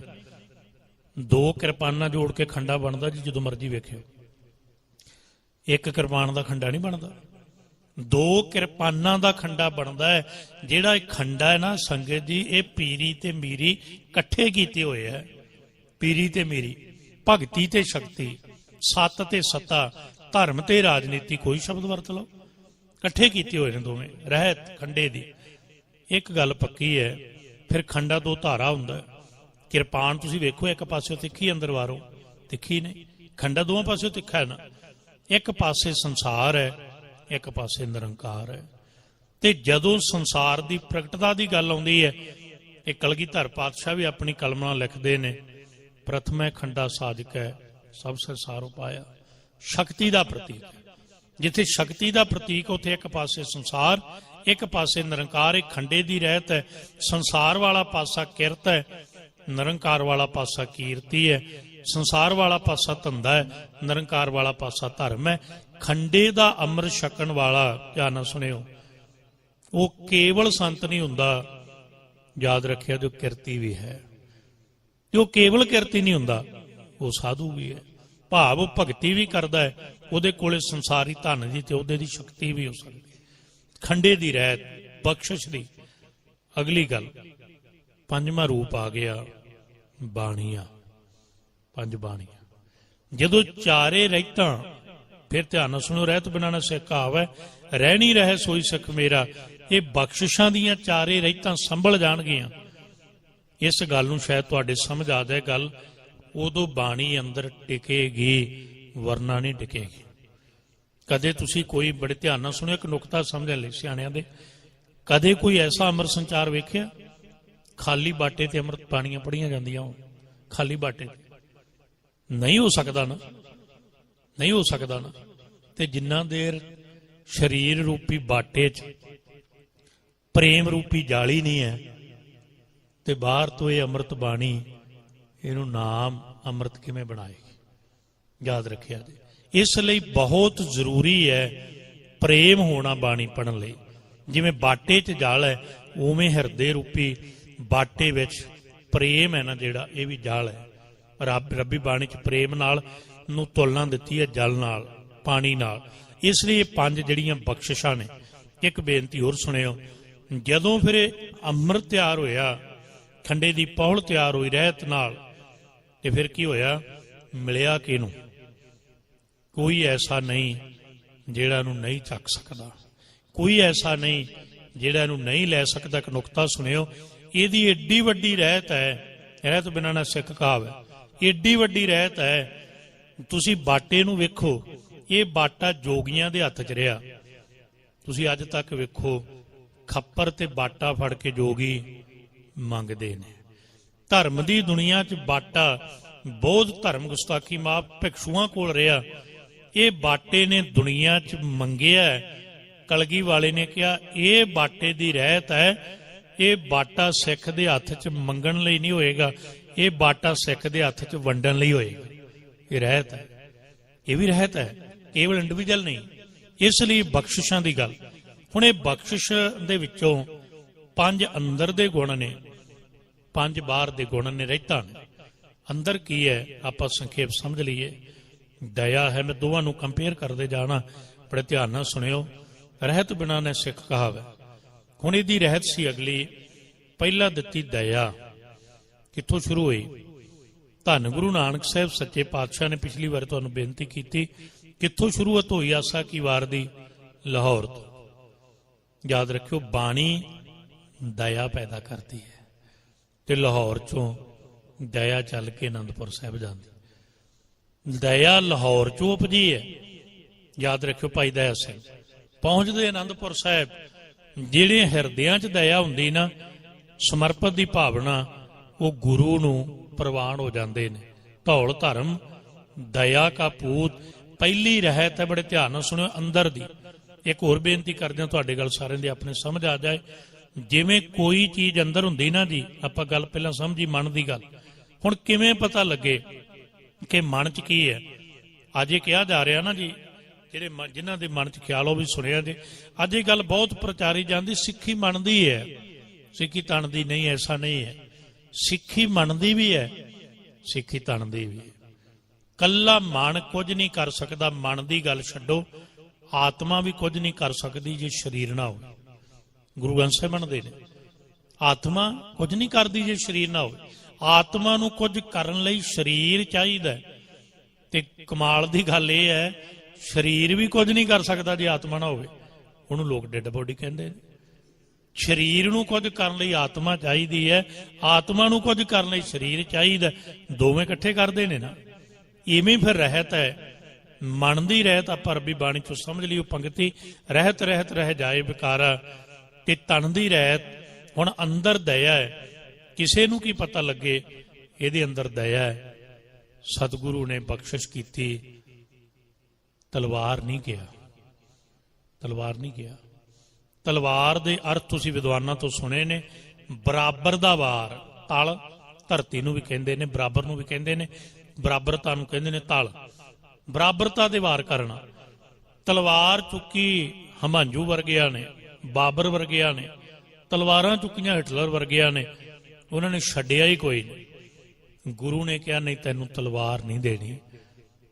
ਹੈ ਤਲਵਾਰ ਹੀ ਵੇਖਣ ਨੂੰ ਲੱਗਦੀ ਹੈ, ਪਰ ਤੈਨੂੰ ਇਹਨੂੰ ਕਿਰਪਾਨ ਕਹਿਣਾ ਹੈ, ਕਿਉਂਕਿ ਤੇਰੇ ਅੰਦਰ ਦਇਆ ਹੈ। ਵੇਖੋ, ਚੀਜ਼ ਅੰਦਰ ਦਇਆ, ਸ਼ਾਸਤਰ ਦਾ ਰੂਪ ਬਦਲ ਜਾਂਦਾ ਜੇ ਸਹੀ ਹੋਵੇ। ਇੱਕ ਡਾਕੂ ਕੋਲੇ ਛੁਰਾ ਹੈ, ਇੱਕ ਡਾਕਟਰ ਕੋਲੇ ਛੁਰਾ ਹੈ, ਫਰਕ ਹੈ ਨਾ। ਡਾਕਟਰ ਕੋਲੇ ਅੰਦਰ ਦਇਆ ਹੋਵੇ ਤੇ ਡਾਕਟਰ ਦੀ ਛੁਰੀ ਕਿਸੇ ਮਰੀਜ਼ ਦੇ ਸਰੀਰ ਚੋਂ ਕੋਈ ਗਲਤ ਚੀਜ਼ ਕੱਢਣ ਲਈ ਵਰਤੀ ਜਾਏਗੀ, ਤੇ ਡਾਕੂ ਦੇ ਅੰਦਰ ਕਠੋਰਤਾ ਹੋਵੇ, ਉਹ ਸਰੀਰ ਦਾ ਕੋਈ ਅੰਗ ਕੱਟ ਕੇ ਤੁਰ ਜਾਏਗਾ। ਸ਼ਾਸਤਰ ਹੋ ਹੀ ਰਿਹਾ, ਵਰਤੋਂ 'ਚ ਫਰਕ ਪਈ। ਕਿਉਂ? ਕਿਉਂਕਿ ਅੰਦਰ ਦੀ ਭਾਵਨਾ ਗਲਤ ਤੇ ਸਹੀ ਹੈ। ਇਦਾਂ ਹੀ ਅੰਦਰ ਦਇਆ ਹੈ। ਫਿਰ ਸੁਣਨਾ ਜੀ, ਬਾਹਰ ਕਿਰਪਾਨ ਹੈ। ਤੇ ਤੁਸੀਂ ਜਾਣਦੇ ਹੋ ਰਹਿਤ ਤੇ ਕਿਰਪਾਨ ਦੀ ਰਹਿਤ ਕੀ ਹੈ? ਭੈ ਕਾਹੂ ਕੋ ਦੇਤ ਨਹਿ, ਨਹਿ ਭੈ ਮਾਨਤ ਆਣ, ਕਹੋ ਨਾਨਕ ਸੁਣ ਰੇ ਮਨਾ, ਗਿਆਨੀ ਤਾਹੇ ਵਿਖਾਣ। ਕਿਰਪਾ ਜਮਾ ਆਣ, ਕਿਰਪਾ ਦਇਆ, ਆਣ ਇੱਜ਼ਤ। ਤੂੰ ਦਇਆ ਕਰਨੀ ਹੈ, ਹਲੀਮੀ ਰੱਖਣੀ ਹੈ, ਪਰ ਇਹ ਨਹੀਂ ਰੱਖਣੀ ਕਿ ਕੋਈ ਤੇਰੇ ਤੇ ਵਾਰ ਕਰਕੇ ਚਲਾ ਜਾਏ, ਕੋਈ ਤੇਰੀ ਪੱਗ ਲਾ ਜਾਏ ਤੇ ਤੂੰ ਗਾਤਰੇ ਵਾਲੀ ਕਿਰਪਾਨ ਵੀਡੀਓ ਤੇ ਲੋਕਾਂ ਨੂੰ ਵਿਖਾਉਂਦਾ ਫਿਰ ਮੇਰੀ ਕਿਰਪਾਨ ਲੈ, ਪੱਗ ਲੈ ਗਈ। ਅੱਜ ਹੋ ਰਿਹਾ ਜੀ, ਰਹਿਤ ਕਿੱਥੇ ਵੇ? ਕਿਉਂ? ਬੰਦਾ ਕਹਿੰਦਾ ਮੈਂ ਸੋਚਿਆ ਇਹਨੂੰ ਕੁਝ ਨਾ ਹੋ ਜਾਏ, ਤੇ ਇਹ ਸੋਚਿਆ ਜਾਂਦਾ ਸਿੱਖੀ ਨਹੀਂ ਸੀ ਕਮਾਈ ਜਾਂਦੀ। ਯਾਦ ਰੱਖਿਆ। ਥੋੜੀ ਜਿਹੀ ਬੇਨਤੀ ਕਰਦੇ ਆ। ਨਗਰ ਹੈ ਨਰਾਇਣਾ, ਜੈਪੁਰ ਦੇ ਕੋਲ ਨਰਾਇਣਾ। ਇਹ ਉਹ ਥਾਂ ਹੈ ਜਿੱਥੇ ਦਾਦੂ ਦੀ ਸਮਾਧ ਸੀ ਤੇ ਮਹੰਤ ਜੈਤ ਰਾਮ ਰਹਿੰਦਾ ਸੀ। ਮਹੰਤ ਜੈਤ ਰਾਮ ਸੀ, ਉਦੋਂ ਦਾਦੂ ਨਹੀਂ ਸੀ। ਦਾਦੂ ਦੇ ਬੜੀਆਂ ਕਵਿਤਾਵਾਂ, ਬੜੇ ਉਹਦੇ ਗ੍ਰੰਥ ਮਿਲਦੇ ਨੇ। ਤੇ ਜੈਤ ਰਾਮ ਨੇ ਕਿਹਾ ਸੀ, ਕਹਿਣ ਲੱਗਾ ਜੀ ਹਲੀਮੀ ਰੱਖਣੀ ਚਾਹੀਦੀ, ਨਿਮਰਤਾ ਰੱਖਣੀ ਚਾਹੀਦੀ, ਜੋ ਕੋਈ ਮਰਜ਼ੀ ਮਾਰਦਾ ਰਹੇ। ਗੁਰੂ ਸਾਹਿਬ ਕਹਿੰਦੇ ਜੈਤ ਰਾਮ, ਮੈਂ ਉਹ ਸਾਧੂ ਨਹੀਂ, ਹਲੀਮੀ ਰੱਖਦਾ, ਦਇਆ ਰੱਖਦਾ, ਬਹੁਤ ਕਿਰਪਾ ਕਰਦਾ, ਪਰ ਮੇਰੇ ਕੋਲੇ ਅਣਖ ਵੀ ਹੈ। ਤੇ ਤੁਹਾਡੇ ਸਾਹਮਣੇ ਦੋ ਨਕਸ਼ੇ ਹੈ ਕਿਰਪਾਨ ਦੇ, ਵੇਖਣੇ ਤੁਸੀਂ, ਇਤਿਹਾਸ ਚੋਂ ਵਿਖਾਵਾਂ। ਹਰਮੰਦਰ ਸਾਹਿਬ ਕਿਰਪਾ ਹੈ, ਅਕਾਲ ਤਖਤ ਸਾਹਿਬ ਆਣ ਹੈ। ਹਰਮੰਦਰ ਸਾਹਿਬ ਜਾਣ ਲਈ ਨੀਵਾਂ ਉਤਰਨਾ ਪਊਗਾ, ਦਇਆ ਭਾਵ। ਅਕਾਲ ਤਖਤ ਸਾਹਿਬ ਜਾਣ ਲਈ ਪੌੜੀਆਂ ਚੜ੍ਹਨੀਆਂ ਪੈਣਗੀਆਂ। ਹਰਮੰਦਰ ਸਾਹਿਬ ਗੁਰੂ ਗ੍ਰੰਥ ਸਾਹਿਬ ਦੇ ਪ੍ਰਕਾਸ਼ ਲਈ ਵੀ ਥੜਾ ਨਹੀਂ, ਤੇ ਅਕਾਲ ਤਖਤ ਸਾਹਿਬ ਰੋਜ਼ ਤੁਹਾਨੂੰ ਸ਼ਾਸਤਰ ਵਿਖਾਏ ਜਾਂਦੇ ਨੇ। ਆ ਬੜੇ ਲੋਕ ਪਿੱਛੇ ਗੱਲਾਂ ਕਰਦੇ ਸੀ। ਹਰਮੰਦਰ ਸਾਹਿਬ ਜੂਨ ਵਿੱਚ ਵੇਖੋ ਜੀ, ਉੱਥੇ ਸ਼ਾਸਤਰ ਰੱਖੇ ਹੋਏ ਸੀ, ਉੱਥੇ ਹਥਿਆਰ ਰੱਖੇ ਹੋਏ ਸੀ, ਤੇ ਹੋਰ ਉਹ ਕਾਹਦੇ ਵਾਸਤੇ ਬਣਾਇਆ ਹੋਇਆ ਸੀ? ਜਿਹਨੇ ਬਣਾਇਆ ਗੁਰੂ ਹਰਗੋਬਿੰਦ ਸਾਹਿਬ, ਉਹਨਾਂ ਦਾ ਪਹਿਲਾ ਹੀ ਐਲਾਨ ਇਹ ਸੀ, ਚੰਗੇ ਸ਼ਾਸਤਰ ਚਾਹੀਦੇ, ਚੰਗੇ ਘੋੜੇ ਚਾਹੀਦੇ। ਬਣਾਉਣ ਵਾਲੇ ਨੇ ਕਾਹਦੇ ਲਈ ਬਣਾਇਆ? ਕਿਰਪਾ ਆਣ। ਫਿਰ ਬੇਨਤੀ ਹੈ, ਉਸੇ ਨੂੰ ਰੂਪ ਦਿੱਤਾ ਹੈ, 10ਵੇਂ ਰੂਪ ਅੰਦਰ ਆ ਕੇ ਤਾਂ ਬੇਨਤੀਆਂ। ਕਈ ਸੱਜਣੇ ਨੂੰ ਨਖੇੜ ਕੇ ਵੇਂਦੇ ਨੇ ਇਤਿਹਾਸ ਚੋਂ, ਹਿਸਟਰੀ ਚੋਂ, ਰਹਿਤ ਬਣਾਉਣਾ ਸਿੱਖ ਕਹਾਵ ਹੈ। ਹੁਣ ਕਿਰਪਾਨ ਦਇਆ ਦੇ ਨਾਲ ਜੁੜੀ ਹੋਈ, ਅੰਦਰ ਦਇਆ, ਬਾਹਰ ਕਿਰਪਾਨ। ਦੂਜਾ ਸਟੈਪ ਰਹਿਤ। ਧਰਮ, ਜਿੱਥੇ ਦਇਆ ਨਹੀਂ, ਸੁਣਿਓ, ਉੱਥੇ ਧਰਮ ਨਹੀਂ ਹੁੰਦਾ। ਕਦੇ ਸੋਚਿਆ ਵੀ ਨਹੀਂ ਜਾ ਸਕਦਾ ਵੀ ਧਰਮ ਦਇਆ ਤੋਂ ਬਿਨਾਂ ਹੋ ਸਕਦਾ ਹੈ। ਜੋ ਦਇਆ ਤੋਂ ਬਿਨਾਂ ਹੋਏਗਾ ਉਹ ਧਰਮ ਨਹੀਂ ਹੋਏਗਾ। ਇੱਕ ਸ਼ਬਦ ਕਹਾਂ, ਉਹ ਭੇਖ ਹੋਏਗਾ।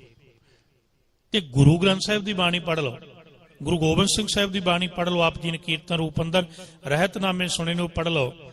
ਭੇਖ ਨੂੰ ਗੁਰੂ ਘਰ ਨੇ ਪ੍ਰਵਾਨਿਆ ਨਹੀਂ, ਬਾਣੇ ਨੂੰ ਪ੍ਰਵਾਨਿਆ। ਦੋਵਾਂ ਚੀਜ਼ਾਂ 'ਚ ਡਿਫਰੈਂਟ ਹੈ, ਸਮਝਿਆ ਜੇ। ਧਰਮ ਬਾਣਾ ਹੈ, ਭੇਖ ਨਹੀਂ ਹੈ। ਗੁਰੂ ਗ੍ਰੰਥ ਸਾਹਿਬ 'ਚ ਬਚਨ ਨੇ, ਭੇਖੀ ਪ੍ਰਭੂ ਨਾ ਲੱਭਈ ਬਿਨ ਸੱਚੀ ਸਿੱਖੰ। ਤੇ ਗੁਰੂ ਗੋਬਿੰਦ ਸਿੰਘ ਸਾਹਿਬ ਜੀ ਦੇ ਬਚਨ, ਭੇਖ ਦਿਖਾਇਨ ਜਗਤ ਕੋ ਲੋਗਣ ਕੋ ਬਸ ਕੀਨ, ਅੰਤ ਕਾਲ ਕਾਤੀ ਕਟਿਓ ਬਾਸ ਨਰਕਮੋ ਲੀਨ। ਭਰਮ ਭੇਖ ਤੇ ਰਹਿ ਨਿਆਰਾ, ਸੋ ਖਾਲ ਸਤਿਗੁਰੂ ਹਮਾਰਾ। ਤੁਸੀਂ ਕਹੋਗੇ ਫਰਕ ਕੀ ਹੈ? ਸਿੱਖੀ ਨੇ ਸਿਖਾਇਆ ਕਿਸੇ ਵੀ ਧਰਮ ਦਾ ਬਾਣਾ ਜਦੋਂ ਉਹਦੀ ਰਹਿਤ ਨਾ ਹੋਵੇ ਉਹ ਭੇਖ ਹੋ ਜਾਂਦਾ। ਬਸ ਇੰਨੇ ਸੌਖਾ ਸਮਝਣ ਲਈ। ਉਦਾਹਰਨ, ਇੱਕ ਫੌਜ ਵਿੱਚ ਫੌਜੀ ਹੈ, ਇੱਕ ਪੁਲਿਸ ਵਿੱਚ ਕੋਈ ਨੌਕਰੀ ਕਰਦਾ ਹੈ, ਉਹਨੇ ਯੂਨੀਫਾਰਮ ਪਾਈ ਹੋਈ ਹੈ, ਉਹਦਾ ਬਾਣਾ ਹੈ ਉਹ ਵਰਦੀ ਪਾ ਕੇ ਆਪਣੀ ਡਿਊਟੀ ਕਰ ਰਿਹਾ, ਉਹਦਾ ਬਾਣਾ ਹੈ, ਉਹਦੇ ਲਈ ਉਹ ਤਾਕਤ ਰੱਖਦਾ ਹੈ। ਇੱਕ ਸਿਵਲ ਕੱਪੜਿਆਂ 'ਚ ਬੰਦਾ ਹੋਵੇ, ਸੁਣਿਓ, ਕਿਸੇ ਉਹ ਗੱਡੀ ਨੂੰ ਹੱਥ ਕਰੇ ਮੋੜ ਤੇ ਕੋਈ ਰੋਕੇਗਾ? ਰੋਕਣ ਦੀ ਬਜਾਏ ਹੋ ਸਕਦਾ ਉਹਦੇ ਪੈਰ ਤੋਂ ਲਗਾ ਕੇ ਲੰਘ ਜਾਏ, ਤੂੰ ਕੌਣ ਹੈ ਰੋਕਣ ਵਾਲਾ? ਉਹਦੀ ਬਜਾਏ ਇੱਕ ਪੁਲਿਸ ਵਰਦੀ ਵਿੱਚ ਹੋਏ, ਉਹ ਹੱਥ ਕਰੇ, ਰੋਕਣਾ ਪਏਗਾ। ਹੁਣ ਬੰਦਾ ਉਹੀ ਹੈ, ਬੰਦੇ ਨੂੰ ਵੇਖ ਕੇ ਥੋੜੀ ਰੋਕੀ ਹੈ, ਵਰਦੀ ਨੂੰ ਵੇਖ ਕੇ ਰੋਕੀ ਹੈ। ਦੂਜਾ ਪਾਸਾ, ਕੋਈ ਬੰਦਾ ਉਹ ਭਰਤੀ ਹੈ ਹੀ ਨਹੀਂ, ਉਹ ਵਰਦੀ ਪਾ ਕੇ ਖੜਾ ਹੈ, ਉਹਦਾ ਭੇਖ ਹੈ, ਦਿਖਾਵਾ ਹੈ, ਲੁੱਟ ਰਿਹਾ ਹੈ। ਇਸ ਲਈ ਜੇ ਤਾਂ ਅਸੀਂ ਬਾਣਾ ਪਹਿਨੇ ਆ, ਇਹਦੀ ਰਹਿਤ ਅਸੀਂ ਕੱਲੇ ਕੱਲੇ ਦੀ ਰੱਖਦੇ ਹਾਂ, ਗੁਰੂ ਕਿਰਪਾ ਕਰੇ ਸਮਝ ਆ ਜਾਏ, ਰੱਖੀ ਜਾਏ, ਫਿਰ ਇਹ ਬਾਣਾ ਹੈ। ਜਦੋਂ ਰਹਿਤ ਨਾ ਰਵੇ ਨਾ ਜੀ, ਫਿਰ ਗੁਰੂ ਸਾਹਿਬ ਨੇ ਭੇਖ ਕਿਹਾ। ਇੱਕ ਹੋਰ ਬੇਨਤੀ ਕਰਾਂ ਤੁਹਾਨੂੰ ਬੜੇ ਪਿਆਰ ਨਾਲ, ਰਹਿ ਨਹੀਂ ਰਹੇ ਸੋਈ ਸਕ ਮੇਰਾ। ਜੇ ਖੰਡੇ ਦੀ ਪੌਲ ਨਹੀਂ ਲਈ ਨਾ ਜੀ, ਗੁਰੂ ਗੋਬਿੰਦ ਸਿੰਘ ਸਾਹਿਬ ਦੀ ਕੇਸਾਂ ਨੂੰ ਵੀ ਭੇਖ ਕਹਿੰਦੇ। ਜਿਹੜੇ ਕੇਸਾਂ ਨੂੰ ਇੰਨਾ ਪਿਆਰ ਕਰਦੇ ਨੇ ਨਾ ਜੀ, ਜਿਹੜੇ ਕੇਸਾਂ ਨੂੰ ਗੁਰੂ ਇੰਨਾ ਪਿਆਰ ਕਰਦਾ ਹੈ, ਜੇ ਖੰਡੇ ਦੀ ਪੌਲ ਨਹੀਂ ਲਈ, ਗੁਰੂ ਸਾਹਿਬ ਕਹਿੰਦੇ ਭੇਖ ਹੈ। ਯਾਦ ਰੱਖਿਆ ਜੀ, ਧਰੇ ਕੇਸ ਪਹੁਲ ਬਿਨ ਭੇਖੀ ਮੂੜਾ ਸਿੱਖ। ਕਹਿੰਦੇ ਸਿੱਖ ਥੋੜੀ ਹੈ, ਮੂਰਖ ਸਿੱਖ ਹੈ, ਭੇਖੀ ਸਿੱਖ ਹੈ। ਗੁਰੂ ਸਾਹਿਬ ਜੀ ਦੇ ਰਹਿਤਨਾਮਿਆਂ ਦੇ ਬੋਲ। ਇਸ ਲਈ ਯਾਦ ਰੱਖਿਆ ਜੇ। ਦੂਜੀ ਬੇਨਤੀ, ਧਰਮ ਦਇਆ ਚ ਉਪਜਦਾ ਹੈ ਤੇ ਧਰਮ ਬਾਣਾ ਦਿੰਦਾ ਹੈ, ਧਰਮ ਭੇਖ ਨਹੀਂ ਦਿੰਦਾ। ਥੋੜੀ ਜਿਹੀ ਬੇਨਤੀ, ਇੱਕ ਨੁਕਤਾ ਸਮਝਿਓ, ਰਹਿਤ ਕੀ ਹੈ। ਧੰਨ ਗੁਰੂ ਨਾਨਕ ਸਾਹਿਬ ਸੱਚੇ ਪਾਤਸ਼ਾਹ ਜਦੋਂ ਜਨੇਊ ਪਾਉਣ ਲੱਗਾ ਨਾ ਹਰਦਿਆਲ ਪ੍ਰੋਤ, ਉਹਨੇ ਬੜੇ ਗੁਣ ਦੱਸੇ। ਤੇ ਸਤਿਗੁਰੂ ਸੱਚੇ ਪਾਤਸ਼ਾਹ ਨੇ ਕਿਹਾ, ਅਸੀਂ ਕਹਿੰਦੇ ਗੁਰੂ ਸਾਹਿਬ ਕਹਿੰਦੇ ਨਹੀਂ ਪਾਉਣਾ, ਅਸੀਂ ਇਦਾਂ ਕਹਿੰਦੇ ਇਤਿਹਾਸ ਮੁਤਾਬਕ। ਗੁਰੂ ਗ੍ਰੰਥ ਸਾਹਿਬ ਗੁਰੂ ਨਾਨਕ ਸਾਹਿਬ ਨੂੰ ਪੁੱਛੀਏ ਤੁਸੀਂ ਕਿਵੇਂ ਜਵਾਬ ਦਿੱਤਾ? ਉਹ ਕਹਿੰਦੇ ਮੈਂ ਕਿਹਾ ਮੇਰੇ ਪਾ, ਮੈਂ ਤਾਂ ਇਹ ਕਿਹਾ ਹੀ ਨਹੀਂ ਮੇਰੇ ਨਾਂ ਪਾ, ਪਰ ਕਾਰਨ ਇਹ ਹੈ ਵੀ ਜਿਹੜਾ ਮੈਂ ਪਾਉਣਾ ਚਾਹੁੰਦਾ ਤੇਰੇ ਕੋਲ ਨਹੀਂ, ਜਿਹੜਾ ਤੂੰ ਪਾਉਣਾ ਚਾਹੁੰਦਾ ਮੈਂ ਪਾਉਣਾ ਨਹੀਂ। ਦਇਆ ਕਪਾਹ ਸੰਤੋਖ ਸੂਤ ਜਤ ਗੰਢੀ ਸੱਤ ਵਟ ਇਹ ਜਨੇਊ ਜੀ ਕਾ। ਇਹ ਸੀ ਮਨ ਦੀ ਰਹਿ ਤੋਂ ਗੱਲ ਸ਼ੁਰੂ ਹੋਈ। ਹਈ ਤਾਂ ਪਾਂਡੇ ਘੱਤ, ਹਈ ਦਾ ਅਰਥ ਲੈਂਦੀ ਪੰਜਾਬੀ ਵੀ ਹੈਗਾ ਤੇਰੇ ਕੋਲ ਤੇ ਪਾ ਦੇ। ਇਹ ਰਹਿਤ ਫਿਰ ਸਤਿਗੁਰੂ ਨੇ 10ਵੇਂ ਰੂਪ ਚ ਦਿੱਤੀ। ਜਦੋਂ ਹਰਦਿਆਲ, ਇੱਥੋਂ ਬਹੁਤ ਲੰਮਾ ਚੌੜਾ ਇਤਿਹਾਸ ਹੈ, ਹਰਦਿਆਲ ਪ੍ਰੋਤ ਨੇ ਸ਼ਬਦ ਕਹੇ ਸੀ, ਕਹਿਣ ਲੱਗਾ ਜਿਹੜਾ ਜਨੇਊ ਤੁਸੀਂ ਮੰਗਦੇ ਹੋ ਤੁਹਾਡੇ ਕੋਲ ਹੈਗਾ? ਪੁੱਛਿਆ ਸੀ ਹਰਦਿਆਲ ਪ੍ਰੋਤ ਨੇ। ਤੇ ਗੁਰੂ ਨਾਨਕ ਸਾਹਿਬ ਨੇ ਨਹੀਂ ਕਿਹਾ ਵੀ ਹਾਂ ਮੇਰੇ ਕੋਲ ਤਿਆਰ ਹੈ। ਕਹਿਣ ਲੱਗੇ ਹਾਂ, ਸਮਝਾਉਣ ਲਈ ਸਾਨੂੰ ਕਹਿਣ ਲੱਗੇ ਇਹੋ ਜਿਹਾ ਤਿਆਰ ਕਰਾਂਗਾ, ਤੇਰੇ ਵਾਲਾ ਤਾਂ ਕੋਈ ਪਾ ਸਕਦਾ, ਕੋਈ ਨਹੀਂ ਪਾ ਸਕਦਾ, ਕੋਈ ਕਿੱਦਾਂ ਕੋਈ ਕਿੱਦਾਂ। ਇਹੋ ਜਿਹੀ ਬਖਸ਼ਿਸ਼ ਦਿਆਂਗੇ ਦੁਨੀਆ ਨੂੰ, ਇੱਕ ਬੱਚੇ ਤੋਂ ਲੈ ਕੇ ਬੁੱਢੇ ਤੱਕ, ਇਸਤਰੀ ਸ਼ੂਦਰ, ਗੱਲ ਮੁਕਾਓ, ਕੋਈ ਮਨੁੱਖ ਸਰੀਰ ਪਹਿਨ ਸਕਦਾ ਹੈ। ਫਿਰ ਤਿਆਰ ਕਰਕੇ ਦਿੱਤਾ ਕਿ ਨਹੀਂ ਦਿੱਤਾ?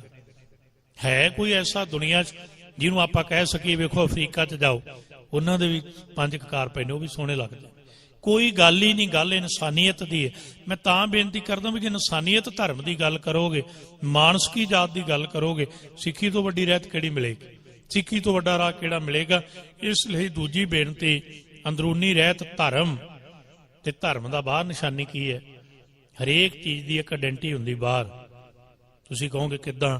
ਤੁਹਾਡੇ ਮਨ 'ਚ ਵੀ ਜਿਹੜੇ ਵਿਚਾਰ ਨੇ ਨਾ, ਉਹਦੀ ਆਇਡੈਂਟੀ ਵੀ ਬਾਹਰ ਹੈਗੀ। ਜਿਹੜੇ ਬੰਦਿਆਂ ਨੂੰ ਫੇਸ ਰੀਡਿੰਗ ਆਉਂਦੀ ਹੈ ਉਹ ਸਮਝ ਲੈਂਦੇ ਨੇ। ਚਿਹਰੇ ਤੋਂ ਪੜ੍ਹਿਆ ਜਾ ਸਕਦਾ।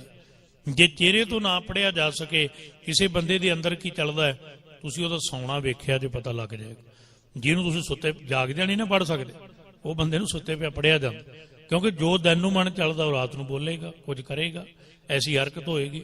ਉਬੜਾਏਗਾ, ਡਰ ਰਿਹਾ, ਇਹਦਾ ਮਤਲਬ ਦਿਨ ਨੂੰ ਡਰ ਰਿਹਾ, ਕੋਈ ਕਾਰਨ ਹੈ। ਇਸ ਲਈ ਫਿਰ ਧਰਮ ਦੀ ਰਹਿਤ, ਅੰਦਰ ਦੀ ਰਹਿਤ ਹੈ, ਰਹਿਣੀ ਰਹਿ ਸੋਈ ਸਿੱਖ ਮੇਰਾ, ਉਹ ਸਾਹਿਬ ਮੈਂ ਉਸਕਾ ਚਿਹਰਾ, ਰਹਿਤ ਬਣਾਣਾ ਸਿੱਖ ਕਹਾਵ ਹੈ।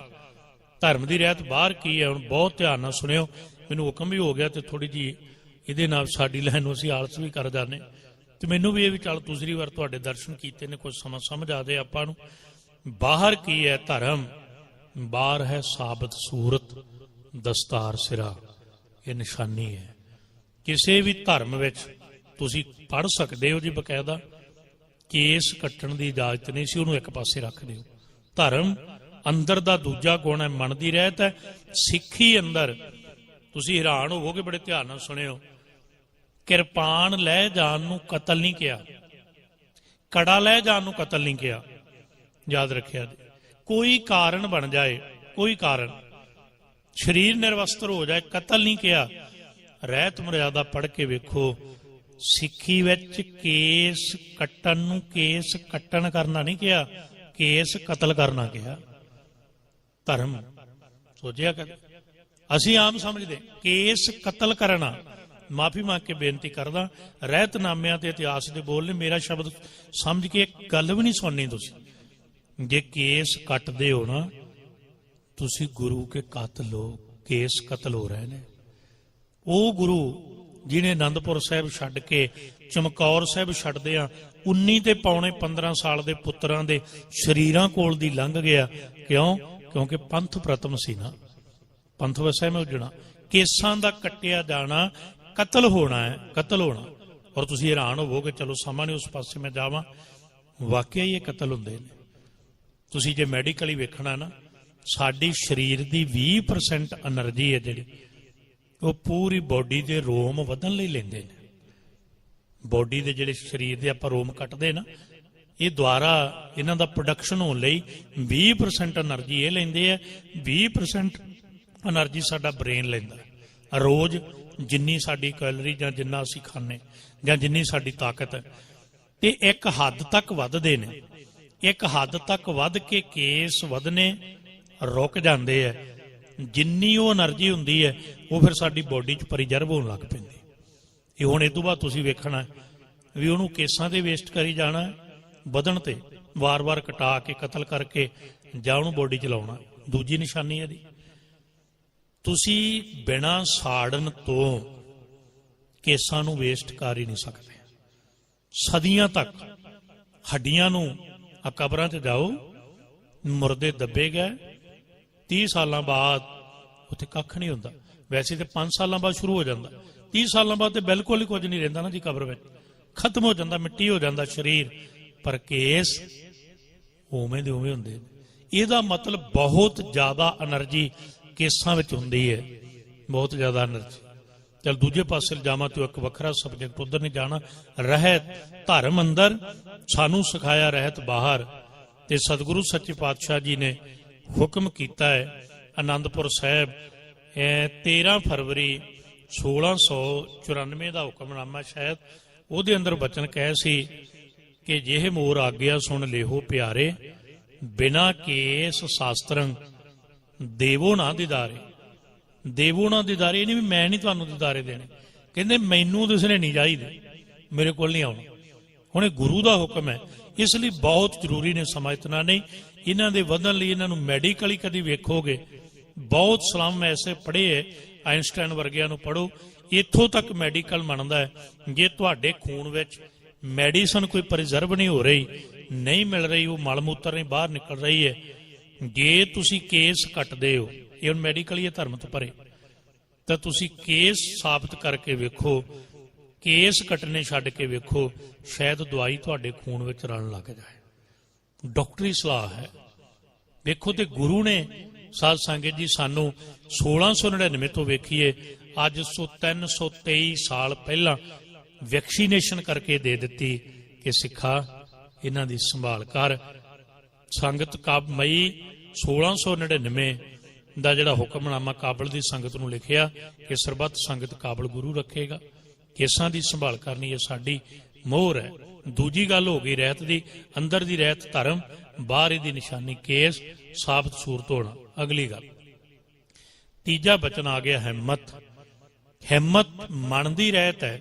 ਸਿੱਖ ਆਲਸੀ ਨਹੀਂ। ਆਪਾਂ ਪਹਿਲਾਂ ਪੜ੍ਹ ਆਏ ਹਾਂ ਕਿ ਗੁਰ ਸਤਿਗੁਰੂ ਕਾ ਜੋ ਸਿੱਖ ਖਾਏ ਸੋ ਭਲਕੇ ਉਠਾ ਨਾਮ ਧਿਆਵੈ। ਇਧਰਲੇ ਪਾਸੇ ਕਿਹੜੀ ਹਿੰਮਤ ਹੈ? ਇਧਰਲੇ ਪਾਸੇ ਜਿਹੜੀ ਹਿੰਮਤ ਹੈ ਉਹ ਬੜੀ ਕਮਾਲ ਦੀ ਹੈ। ਉਹ ਕਿਹੜੀ ਹਿੰਮਤ ਹੈ? ਉਹ ਸਾਧ ਸੰਗਤ ਜੀ ਜਦੋਂ ਆਪਾਂ ਵੇਖਣੇ ਆ, ਉਹ ਹਿੰਮਤ ਸਿਖਾਉਂਦੀ ਹੈ ਸਾਡਾ ਜਿਹੜਾ ਕੁਸ਼ਹਿਰਾ ਹੈ, ਉਹ ਸਾਡਾ ਕਰੈਕਟਰ ਹੈ। ਵੇਖੋ, ਭਾਵੇਂ ਪੁਰਸ਼ ਹੈ ਭਾਵੇਂ ਇਸਤਰੀ ਹੈ, ਕਿਸੇ ਰੂਪ ਅੰਦਰ ਮਨੁੱਖਾ ਸਰੀਰ ਹੈ, ਸਾਰਿਆਂ ਨੂੰ ਇੱਕੋ ਜਿਹੀ ਬਣਤਰ ਦਿੱਤੀ ਹੈ। ਕਿਉਂ? ਕਿਉਂਕਿ ਸਮਝ ਆ ਜਾਏ ਹਿੰਮਤ ਹੈ ਜਿਹੜੀ। ਇਸੇ ਕਰਕੇ ਇੱਕ ਮੈਂ ਵੇਖੋ ਸਪਸ਼ਟ ਬੇਨਤੀ ਕਰਨਾ, ਤੁਸੀਂ ਪੜ੍ਹੇ ਲਿਖੇ ਹੋ, ਕਿਉਂਕਿ ਵਿਦੇਸ਼ਾਂ ਵਿੱਚ ਵੀ ਅਕਸਰ ਐਸੇ ਸਵਾਲ ਜਾਂ ਐਸੀਆਂ ਜਗਿਆਸੀਆਂ ਦੀਆਂ ਜਗਿਆਸੂ ਭਰੀਆਂ ਭਾਵਨਾਵਾਂ ਸੰਗਤ ਦੀਆਂ ਹੁੰਦੀਆਂ, ਤੇ ਉਮੀਦ ਵੀ ਅਸੀਂ ਵੇਖੋ ਰੱਖਦੇ ਜਿੱਥੋਂ ਸਾਨੂੰ ਸਮਝ ਆ ਜਾਏ। ਬੜੇ ਬੰਦਿਆਂ ਦੇ ਮਨ 'ਚ ਖਿਆਲ ਹੁੰਦਾ ਜੀ, ਮੈਂ ਅੱਜ ਥੋੜੀ ਖੁੱਲੀ ਬੇਨਤੀ ਕਰਨ ਲੱਗਾ ਤੁਹਾਡੇ ਚਰਨਾਂ 'ਚ, ਵੀ ਅਸੀਂ ਜਦੋਂ ਕਸ਼ਹਿਰਾ ਉਤਾਰਦੇ ਜੀ ਇੱਕ ਲੱਤੋਂ ਕਿਉਂ ਨਹੀਂ? ਐਂ ਕੀ ਹੁੰਦਾ? ਅਸੀਂ ਬੜਾ ਕਿੰਤੂ ਕਰਦੇ। ਉਹਦਾ ਰੀਜਨ ਹੀ ਇਹ ਹੈ, ਹਿੰਮਤ ਨਾਲ ਜੋੜ ਕੇ ਵੇਖਿਓ ਕਿ ਬਿਲਕੁਲ ਇਸ ਤਰੀਕੇ ਨਾਲ ਹਿੰਮਤ ਨਹੀਂ ਛੱਡਣੀ, ਹਿੰਮਤ ਨਾਲ ਤੂੰ ਜੁੜਿਆ ਰਵੇਂ। ਇਹਦਾ ਮਤਲਬ ਸੀ ਕੋਈ ਡੂੰਘਾ ਭਾਵ ਸੀ ਇਹਦਾ, ਕਿ ਬਿਲਕੁਲ ਤੂੰ ਨਰਵਸਤਰ ਨਾ ਹੋਏ। ਇੱਥੇ ਇੱਕ ਬੇਨਤੀ ਹੈ ਤੁਹਾਡੇ ਚਰਨਾਂ 'ਚ ਰਹਿਤ ਨਾਲ ਜੁੜੀ ਹੋਈ, ਕਿ ਜਦੋਂ ਵੀ ਕੋਈ ਪ੍ਰਾਣੀ ਚੜ੍ਹਾਈ ਕਰ ਜਾਏ, ਕਦੇ ਵੀ ਉਹਦਾ ਇਸ਼ਨਾਨ ਕਰਾਉਣ ਤੋਂ ਬਾਅਦ, ਭਾਵੇਂ ਪੁਰਸ਼ ਦਾ ਇਸ਼ਨਾਨ ਪੁਰਸ਼ ਕਰਾਉਂਦੇ ਨੇ, ਇਸਤਰੀ ਦਾ ਇਸਤਰੀ, ਇਹਨੂੰ ਇਸ ਤਰੀਕੇ ਨਾਲ ਲੈਣਾ ਜਿਹੜੀ ਬੇਨਤੀ ਭਾਵਨਾ ਰਹਿਤ ਮਰਿਆਦਾ ਤੋਂ ਕਰ ਰਹੇ ਹਾਂ, ਕਦੇ ਵੀ ਕਿਸੇ ਨੂੰ ਨਿਰਵਸਤਰ ਨਹੀਂ ਕਰੀਦਾ। ਇਹ ਸਿੱਖੀ ਦੀ ਭਾਵਨਾ ਰਹਿਤਨਾਮੇ ਪੂਰੇ ਕਦੇ ਪੜ੍ਹ ਕੇ ਵੇਖਿਓ। ਅਸੀਂ ਅੱਜ ਉਸ ਪਾਸੇ ਜਾਂਦੇ ਹੀ ਨਹੀਂ। ਸੌਖੇ ਪੜ੍ਹਨੇ ਹੁਣ ਪਿਆਰਾ ਸਿੰਘ ਪਦਮ ਵਾਲੇ ਪੜ੍ਹ ਸਕਦੇ ਹੋ, ਥੋੜਾ ਸੌਖਾ ਤੇ ਸੰਖੇਪ ਸਮਝ ਆ ਜਾਏ। ਇਸ ਲਈ ਹਿੰਮਤ ਤੋਂ ਬਾਅਦ ਚੌਥੀ ਗੱਲ ਆਈ ਸਾਧ ਸੰਗਤ ਜੀ, ਮੋਹਕਮ। ਮੋਹਕਮ ਦਾ ਅਰਥ ਹੁੰਦਾ ਦ੍ਰਿੜਤਾ। ਮੋਹਕਮ ਦਾ ਸੰਬੰਧ ਜੁੜਿਆ ਹੋਇਆ ਕੜੇ ਨਾਲ। ਦ੍ਰਿੜਤਾ ਕਿੰਨੀ ਹੈ? ਜਿੱਥੇ ਕੜਾ ਬਾਟੇ ਵਾਂਗੂ ਗੋਲ ਹੈ ਨਾ, ਕਿ ਧਰਤੀ ਤੇ ਸਿੱਖ ਜਿੱਥੇ ਵੀ ਜਾਏ, ਇਹਦਾ ਕੜਾ ਇਸ ਗੱਲ ਦਾ ਪ੍ਰਤੀਕ ਹੈ, ਇਹ ਸਾਰੀ ਧਰਤੀ ਤੇ ਘੁੰਮਦਾ ਰਹੇ, ਪਰ ਇਹਦੇ ਹੱਥ ਉਹੀ ਕਰਨਗੇ ਜੋ ਇਹਨੂੰ ਗੁਰੂ ਨੇ ਕਿਹਾ ਹੋਇਆ। ਉਹਦੀ ਰਹਿਤ ਵਿੱਚ ਰਹਿਣਗੇ। ਰਹਿਣੀ ਰਹੇ ਸੋਈ ਸਿੱਖ ਮੇਰਾ। ਜਦੋਂ ਫਿਰ ਮੋਹਕਮਤਾ ਆ ਜਾਏਗੀ, ਦ੍ਰਿੜਤਾ ਆ ਜਾਏਗੀ, ਪੰਜਵਾਂ ਸ਼ਬਦ ਹੈ, ਪੰਜਵੇਂ ਪਿਆਰੇ ਨੇ ਪਿਆਰੇ ਭਾਈ ਸਾਹਿਬ ਸਿੰਘ। ਤੇ ਸਾਹਿਬ ਕਿੰਨੇ ਨੇ? ਇੱਕ ਮਾਲਕ ਹੈ ਸਾਡਾ, ਜਿਹੜਾ ਇਹ 4 ਸਟੈਪ ਹਾਸਲ ਕਰ ਲਏਗਾ। ਦਇਆ ਤੋਂ ਧਰਮ, ਧਰਮ ਤੋਂ ਹਿੰਮਤ, ਹਿੰਮਤ ਤੋਂ ਮੋਹਕਮ। ਚਲੋ ਮੈਂ ਇੱਕ ਬੇਨਤੀ ਕਰਦੇ ਹਾਂ, ਅਸੀਂ ਕਹਾਂਗੇ ਇਹਨਾਂ ਚੀਜ਼ਾਂ ਪਿੱਛੇ ਜਦੋਂ ਸਾਖੀਆਂ ਵੇਖੋਗੇ ਨਾ, ਇੰਨੀ ਹਿੰਮਤ ਰੱਖੀ ਹੈ ਗੁਰੂ ਕੇ ਸਿੱਖਾਂ ਨੇ ਇਹ ਸਿੱਖੀ ਨੂੰ ਉੱਚੀਆਂ ਕਰਨ ਲਈ। ਇੱਕ ਨਾਮ ਹੈ, ਜਦੋਂ ਆਪਾਂ ਪੜ੍ਹਨੇ, ਭਾਈ ਆਲਮ ਸਿੰਘ ਨੱਚਣਾ। ਆਨੰਦਪੁਰ ਸਾਹਿਬ ਜਦੋਂ 1700 ਦਾ ਜੰਗ ਹੋਇਆ ਨਾ, ਜਿਹਦੇ ਅੰਦਰ ਖੂਨੀ ਹਾਥੀ ਚੜ੍ਹ ਕੇ ਆਉਂਦਾ ਹੈ, ਉਹਦੇ ਅੰਦਰ ਦੀ ਇਹ ਘਟਨਾ ਇਤਿਹਾਸ ਕਹਿੰਦਾ ਹੈ। ਕਹਿਣ ਲੱਗੇ ਭਾਈ ਆਲਮ ਸਿੰਘ ਨਿਸ਼ਾਨ ਕੀ ਹੁੰਦਾ ਸੀ? ਨਿਸ਼ਾਨ ਸਾਹਿਬ ਚੁੱਕ ਕੇ ਤੁਰਦੇ ਸੀ ਅੱਗੇ, ਜਿਵੇਂ ਫੌਜ ਚੱਲਦੀ ਅੱਜ ਵੀ ਰੂਲ ਰੈਗੂਲੇਸ਼ਨ ਨੇ। ਤੇ ਜਦੋਂ ਨਿਸ਼ਾਨ ਸਾਹਿਬ ਚੁੱਕ ਕੇ ਤੁਰ ਰਿਹਾ, ਉਧਰੋਂ ਜਰਨੈਲ ਆਏ ਉਹਦੇ ਸਿੰਘ ਵਰਗੇ, ਉਹਨਾਂ ਨੇ ਕਿਹਾ ਨਿਸ਼ਾਨ ਸਾਹਿਬ ਸੁੱਟ ਦੇ। ਨਿਸ਼ਾਨ ਸਾਹਿਬ ਫੌਜ ਦਾ ਸੁੱਟਿਆ, ਜੇ ਉਹਦਾ ਮਤਲਬ ਹਾਰ ਗਿਆ। ਭਾਈ ਆਲਮ ਸਿੰਘ ਹਿੰਮਤ, ਉਹਨੇ ਕਿਹਾ ਨਹੀਂ, ਮੈਂ ਨਿਸ਼ਾਨ ਸਾਹਿਬ ਨਹੀਂ ਸੁੱਟ ਸਕਦਾ। ਉਹਨੇ ਇੱਕ ਪਾਸੇ ਚਲਾ ਗਿਆ, ਨਿਸ਼ਾਨ ਕੀ ਦੂਜੀ ਫੌਜ ਇੱਕ ਪਾਸੇ ਹੋ ਗਈ। ਹੁਣ ਨਿਸ਼ਾਨਚੀ ਦੇ ਕੋਲ ਕਿਰਪਾਨ ਤੇ ਹੈ, ਪਰ ਦੋਵੇਂ ਹੱਥਾਂ ਨਾਲ ਨਿਸ਼ਾਨ ਸਾਹਿਬ ਫੜਿਆ ਹੋਇਆ। ਉਹਨੇ ਕਿਹਾ ਜੇ ਨਾ ਸੁੱਟਿਆ ਮੈਂ ਤੇਰੇ ਹੱਥ ਵੱਢ ਦਿਆਂਗਾ। ਤੇ ਸਿੱਖ ਨੇ ਵੇਖੋ ਭਾਵਨਾ ਸੀ ਉੱਥੇ। ਉਹਨੇ ਕਿਹਾ ਜੇ ਤੂੰ ਮੇਰੇ ਹੱਥ ਵੱਢ ਦਿੱਤੇ ਤੇ ਮੈਂ ਪੈਰਾਂ ਨਾਲ ਫੜ ਲਵਾਂਗਾ। ਨਿਸ਼ਾਨ ਉੱਚਾ ਹੀ ਰਹਿ ਗਿਆ। ਉਹਨੇ ਕਿਹਾ ਮੈਂ ਪੈਰ ਵੀ ਵੱਢ ਦਿਆਂਗਾ। ਉਹਨੇ ਕਿਹਾ ਜੇ ਤੂੰ ਪੈਰ ਵੱਢ ਦਿੱਤੇ ਤੇ ਮੈਂ ਯਤਨ ਕਰਾਂਗਾ ਇਹਨੂੰ ਮੂੰਹ ਵਿੱਚ ਲੈ ਕੇ ਜਾਂ ਕੱਛੇ ਲੈ ਕੇ ਉੱਚਾ ਕਰਾਂ। ਉਹਨੇ ਕਿਹਾ ਮੈਂ ਗਰਦਨ ਵੀ ਲਾ ਦਿਆਂਗਾ। ਉਹਨੇ ਕਿਹਾ ਫਿਰ ਜਿਹਦਾ ਨਿਸ਼ਾਨ ਹੈ ਆਪੇ ਸਾਂਭ ਲੈ। ਤੇ ਪੜ੍ਹ ਕੇ ਵੇਖੋ ਏਦਾਂ ਹੋਇਆ ਜੀ। ਉਹਨੇ ਨਿਸ਼ਾਨ ਸਾਹਿਬ ਫੜਿਆ, ਉਹਨੇ ਦੋਵੇਂ ਹੱਥ ਵੱਢ ਦਿੱਤੇ। ਉਹਨੇ ਕਿੰਨੀ ਹੁਸ਼ਿਆਰੀ ਨਾਲ ਹਿੰਮਤ ਤੋਂ ਕੰਮ ਲੈਂਦੇ ਆ, ਦੋਵਾਂ ਲੱਤਾਂ ਵਿੱਚ ਨਿਸ਼ਾਨ ਸਾਹਿਬ ਲਿਆ। ਉਹਨੇ ਲੱਤਾਂ ਵੱਢਣ ਦਾ ਯਤਨ ਕੀਤਾ, ਉਹਨੇ ਉੱਚਾ ਕਰਕੇ, ਕਿਸੇ ਕਿਹਾ ਮੁੱਖ ਵਿੱਚ, ਕਿਸੇ ਕਿਹਾ ਗਰਦਨ ਤੋਂ, ਇਹਨਾਂ ਨੇ ਸੰਭਾਲ ਲਿਆ। ਜਦੋਂ ਉਹਨੇ ਗਰਦਨ ਵੱਲ ਵਾਰ ਕੀਤਾ ਨਾ, ਉਦੋਂ ਸਾਹਿਬਜ਼ਾਦਾ ਅਜੀਤ ਸਿੰਘ ਆ ਗਏ, ਉਹਨਾਂ ਨੇ ਨਿਸ਼ਾਨ ਸਾਹਿਬ ਫੜ ਲਿਆ। ਤੂੰ ਹਿੰਮਤ ਰੱਖ, ਹਿੰਮਤ ਸਿਖਾਈ, ਗੁਰੂ ਤੇਰਾ ਸਾਥ ਦੇਵੇ। ਆਪ ਜੀ ਵੇਖੋ ਸਾਡੀਆਂ ਜਿਹੜੀਆਂ ਮੁਹਾਵਰੇ ਕਹਾਵਤਾਂ ਵੀ ਸਾਨੂੰ ਪੰਜਾਬੀ ਦੀਆਂ ਸਿਖਾਉਂਦੀਆਂ ਨੇ। ਹਿੰਮਤ ਅੱਗੇ ਲక్ష్ਮੀ ਹੈ। ਭਾਵ ਕੀ ਹੈ? ਜਿੱਥੇ ਹਿੰਮਤ ਹੈ, ਜਾਂ ਆਪਾਂ ਇਹ ਵੀ ਕਦੇ ਕਹਾਵਤ ਪੜ੍ਹਦੇ ਸਾਂ, ਰੱਬ ਉਹਨਾਂ ਦੀ ਮਦਦ ਕਰਦਾ ਜਿਹੜੇ ਆਪਣੀ ਮਦਦ ਆਪ ਕਰਦੇ ਨੇ। ਉਹਦਾ ਕੋਈ ਮਤਲਬ ਆਪਣੀ ਮਦਦ ਆਪ। ਗੁਰੂ ਨੂੰ ਸਮਰਪਿਤ ਹੋ ਕੇ ਗੁਰੂ ਦੇ ਦੱਸੇ ਰਾਹ ਤੇ ਚੱਲਣਾ। ਖੈਰ ਫਿਰ ਪੰਜਵਾਂ ਜਿਹੜੀ ਬਖਸ਼ਿਸ਼ ਹੈ, ਪੰਜਵੀਂ ਜਿਹੜੀ ਰਹਿਤ ਹੈ, ਉਹ ਹੈ ਸਾਹਿਬ।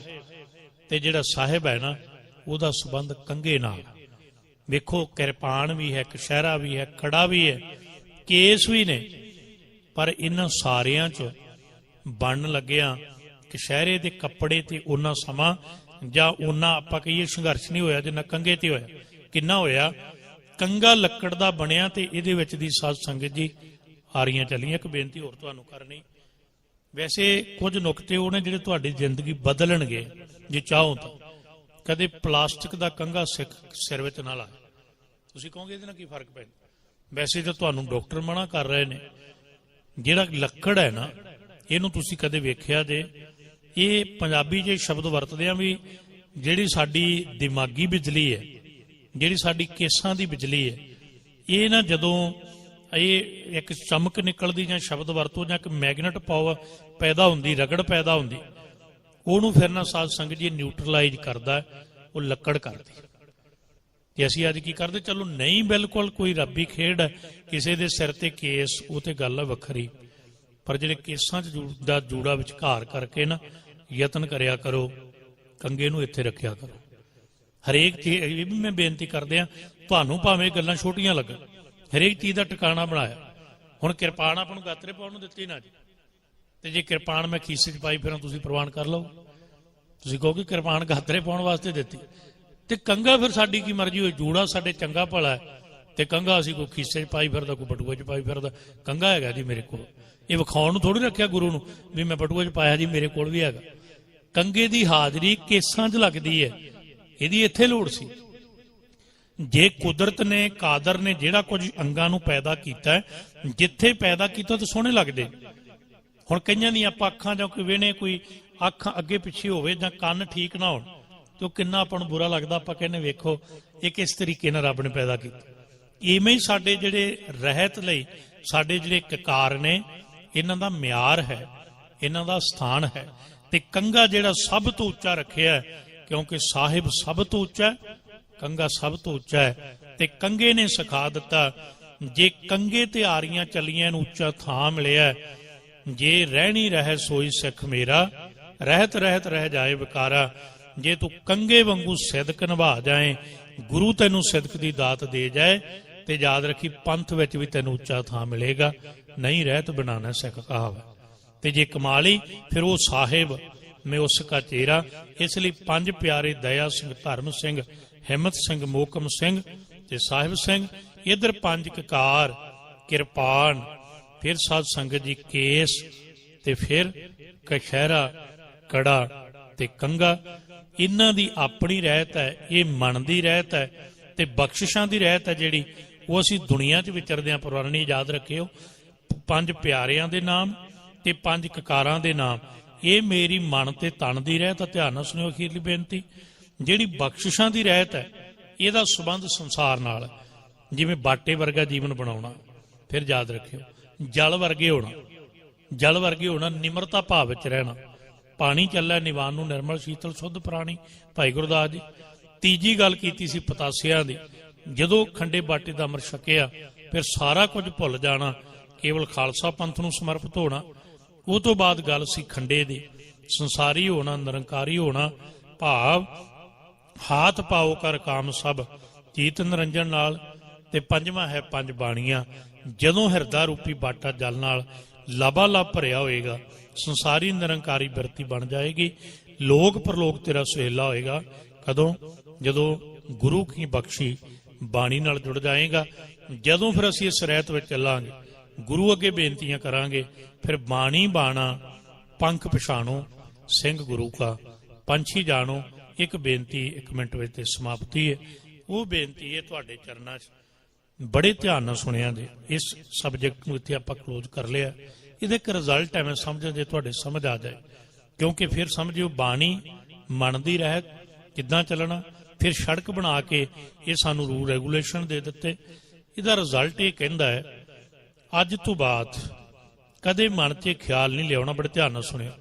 ਕਈ ਵਾਰੀ ਸਾਡੇ ਮਨ 'ਚ ਵੀ ਖਿਆਲ ਆਉਂਦਾ ਹੈ ਵੀ ਵੇਖੋ ਜੀ, ਖੰਡੇ ਬਾਟੇ ਦਾ ਅੰਮ੍ਰਿਤ ਜਾਂ ਅੰਮ੍ਰਿਤ ਜਿਹੜਾ ਇਹ ਗੁਰੂ ਗੋਬਿੰਦ ਸਿੰਘ ਸਾਹਿਬ ਨੇ ਸ਼ੁਰੂ ਕੀਤਾ ਹੈ, ਬੜੇ ਧਿਆਨ ਨਾਲ ਸਮਝਣ ਵਾਲਾ ਵਿਸ਼ਾ। ਇੱਕੋ ਮਿੰਟ ਕੇਵਲ ਉਹ ਇਹ ਹੈ ਕਿ ਗੁਰੂ ਨਾਨਕ ਸਾਹਿਬ ਅੰਮ੍ਰਿਤ ਨਹੀਂ ਛਕਾਉਂਦੇ ਸੀ। ਮੈਂ ਨਹੀਂ ਕਹਿੰਦਾ, ਸਭ ਤੋਂ ਵੱਡਾ ਸਬੂਤ ਭਾਈ ਗੁਰਦਾਸ ਸਾਹਿਬ ਦਾ।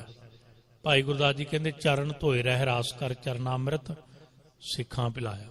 ਚਰਨ ਪੌਲ ਕਹਿੰਦੇ ਸੀ ਸਰੀਰ ਦੀ ਮਰਜ਼ਾਦਾ ਖਤਮ ਕਰਨੀ ਹੈ, ਖੰਡੇ ਦੀ ਪੌਲ ਤੱਕ ਗੱਲ ਚਲੀ ਗਈ। ਖੰਡੇ ਦੀ ਪੌਲ ਸ਼ੁਰੂਆਤ ਹੈ, ਪ੍ਰਥਮ ਰਹਿਤ ਜਿਹੇ ਜਾਣ, ਇੱਥੋਂ ਰਹਿਤ ਸ਼ੁਰੂ ਹੋਣੀ ਹੈ। ਪ੍ਰਥਮ ਰਹਿਤ ਜਿਹੇ ਜਾਣ, ਪਹਿਲੀ ਰਹਿਤ ਇਹ ਜਾਣ ਕਿ ਖੰਡੇ ਕੀ ਪੌਲ ਛਕੈ, ਸੋ ਸਿੰਘ ਸੂਰਾ ਪ੍ਰਧਾਨ ਅਵਰਣਾ ਪੌਲ ਜੋ ਲਹੈ। ਜਦੋਂ ਇਹ ਰਹਿਤ ਸਿੱਖ ਲਈ ਪ੍ਰਥਮ ਰਹਿਤ, ਤੇ ਫਿਰ ਕਿੱਥੇ ਤੱਕ ਆ ਜਾਣਾ? ਫਿਰ ਸਾਧ ਸੰਗਤ ਜੀ ਇਸ ਰਹਿਤ ਨੂੰ ਰਹਿੰਦਿਆਂ ਰਹਿੰਦਿਆਂ ਰਹਿਤ ਰਹਿਤ ਰਹਿ ਜਾਏ ਬੇਕਾਰਾ।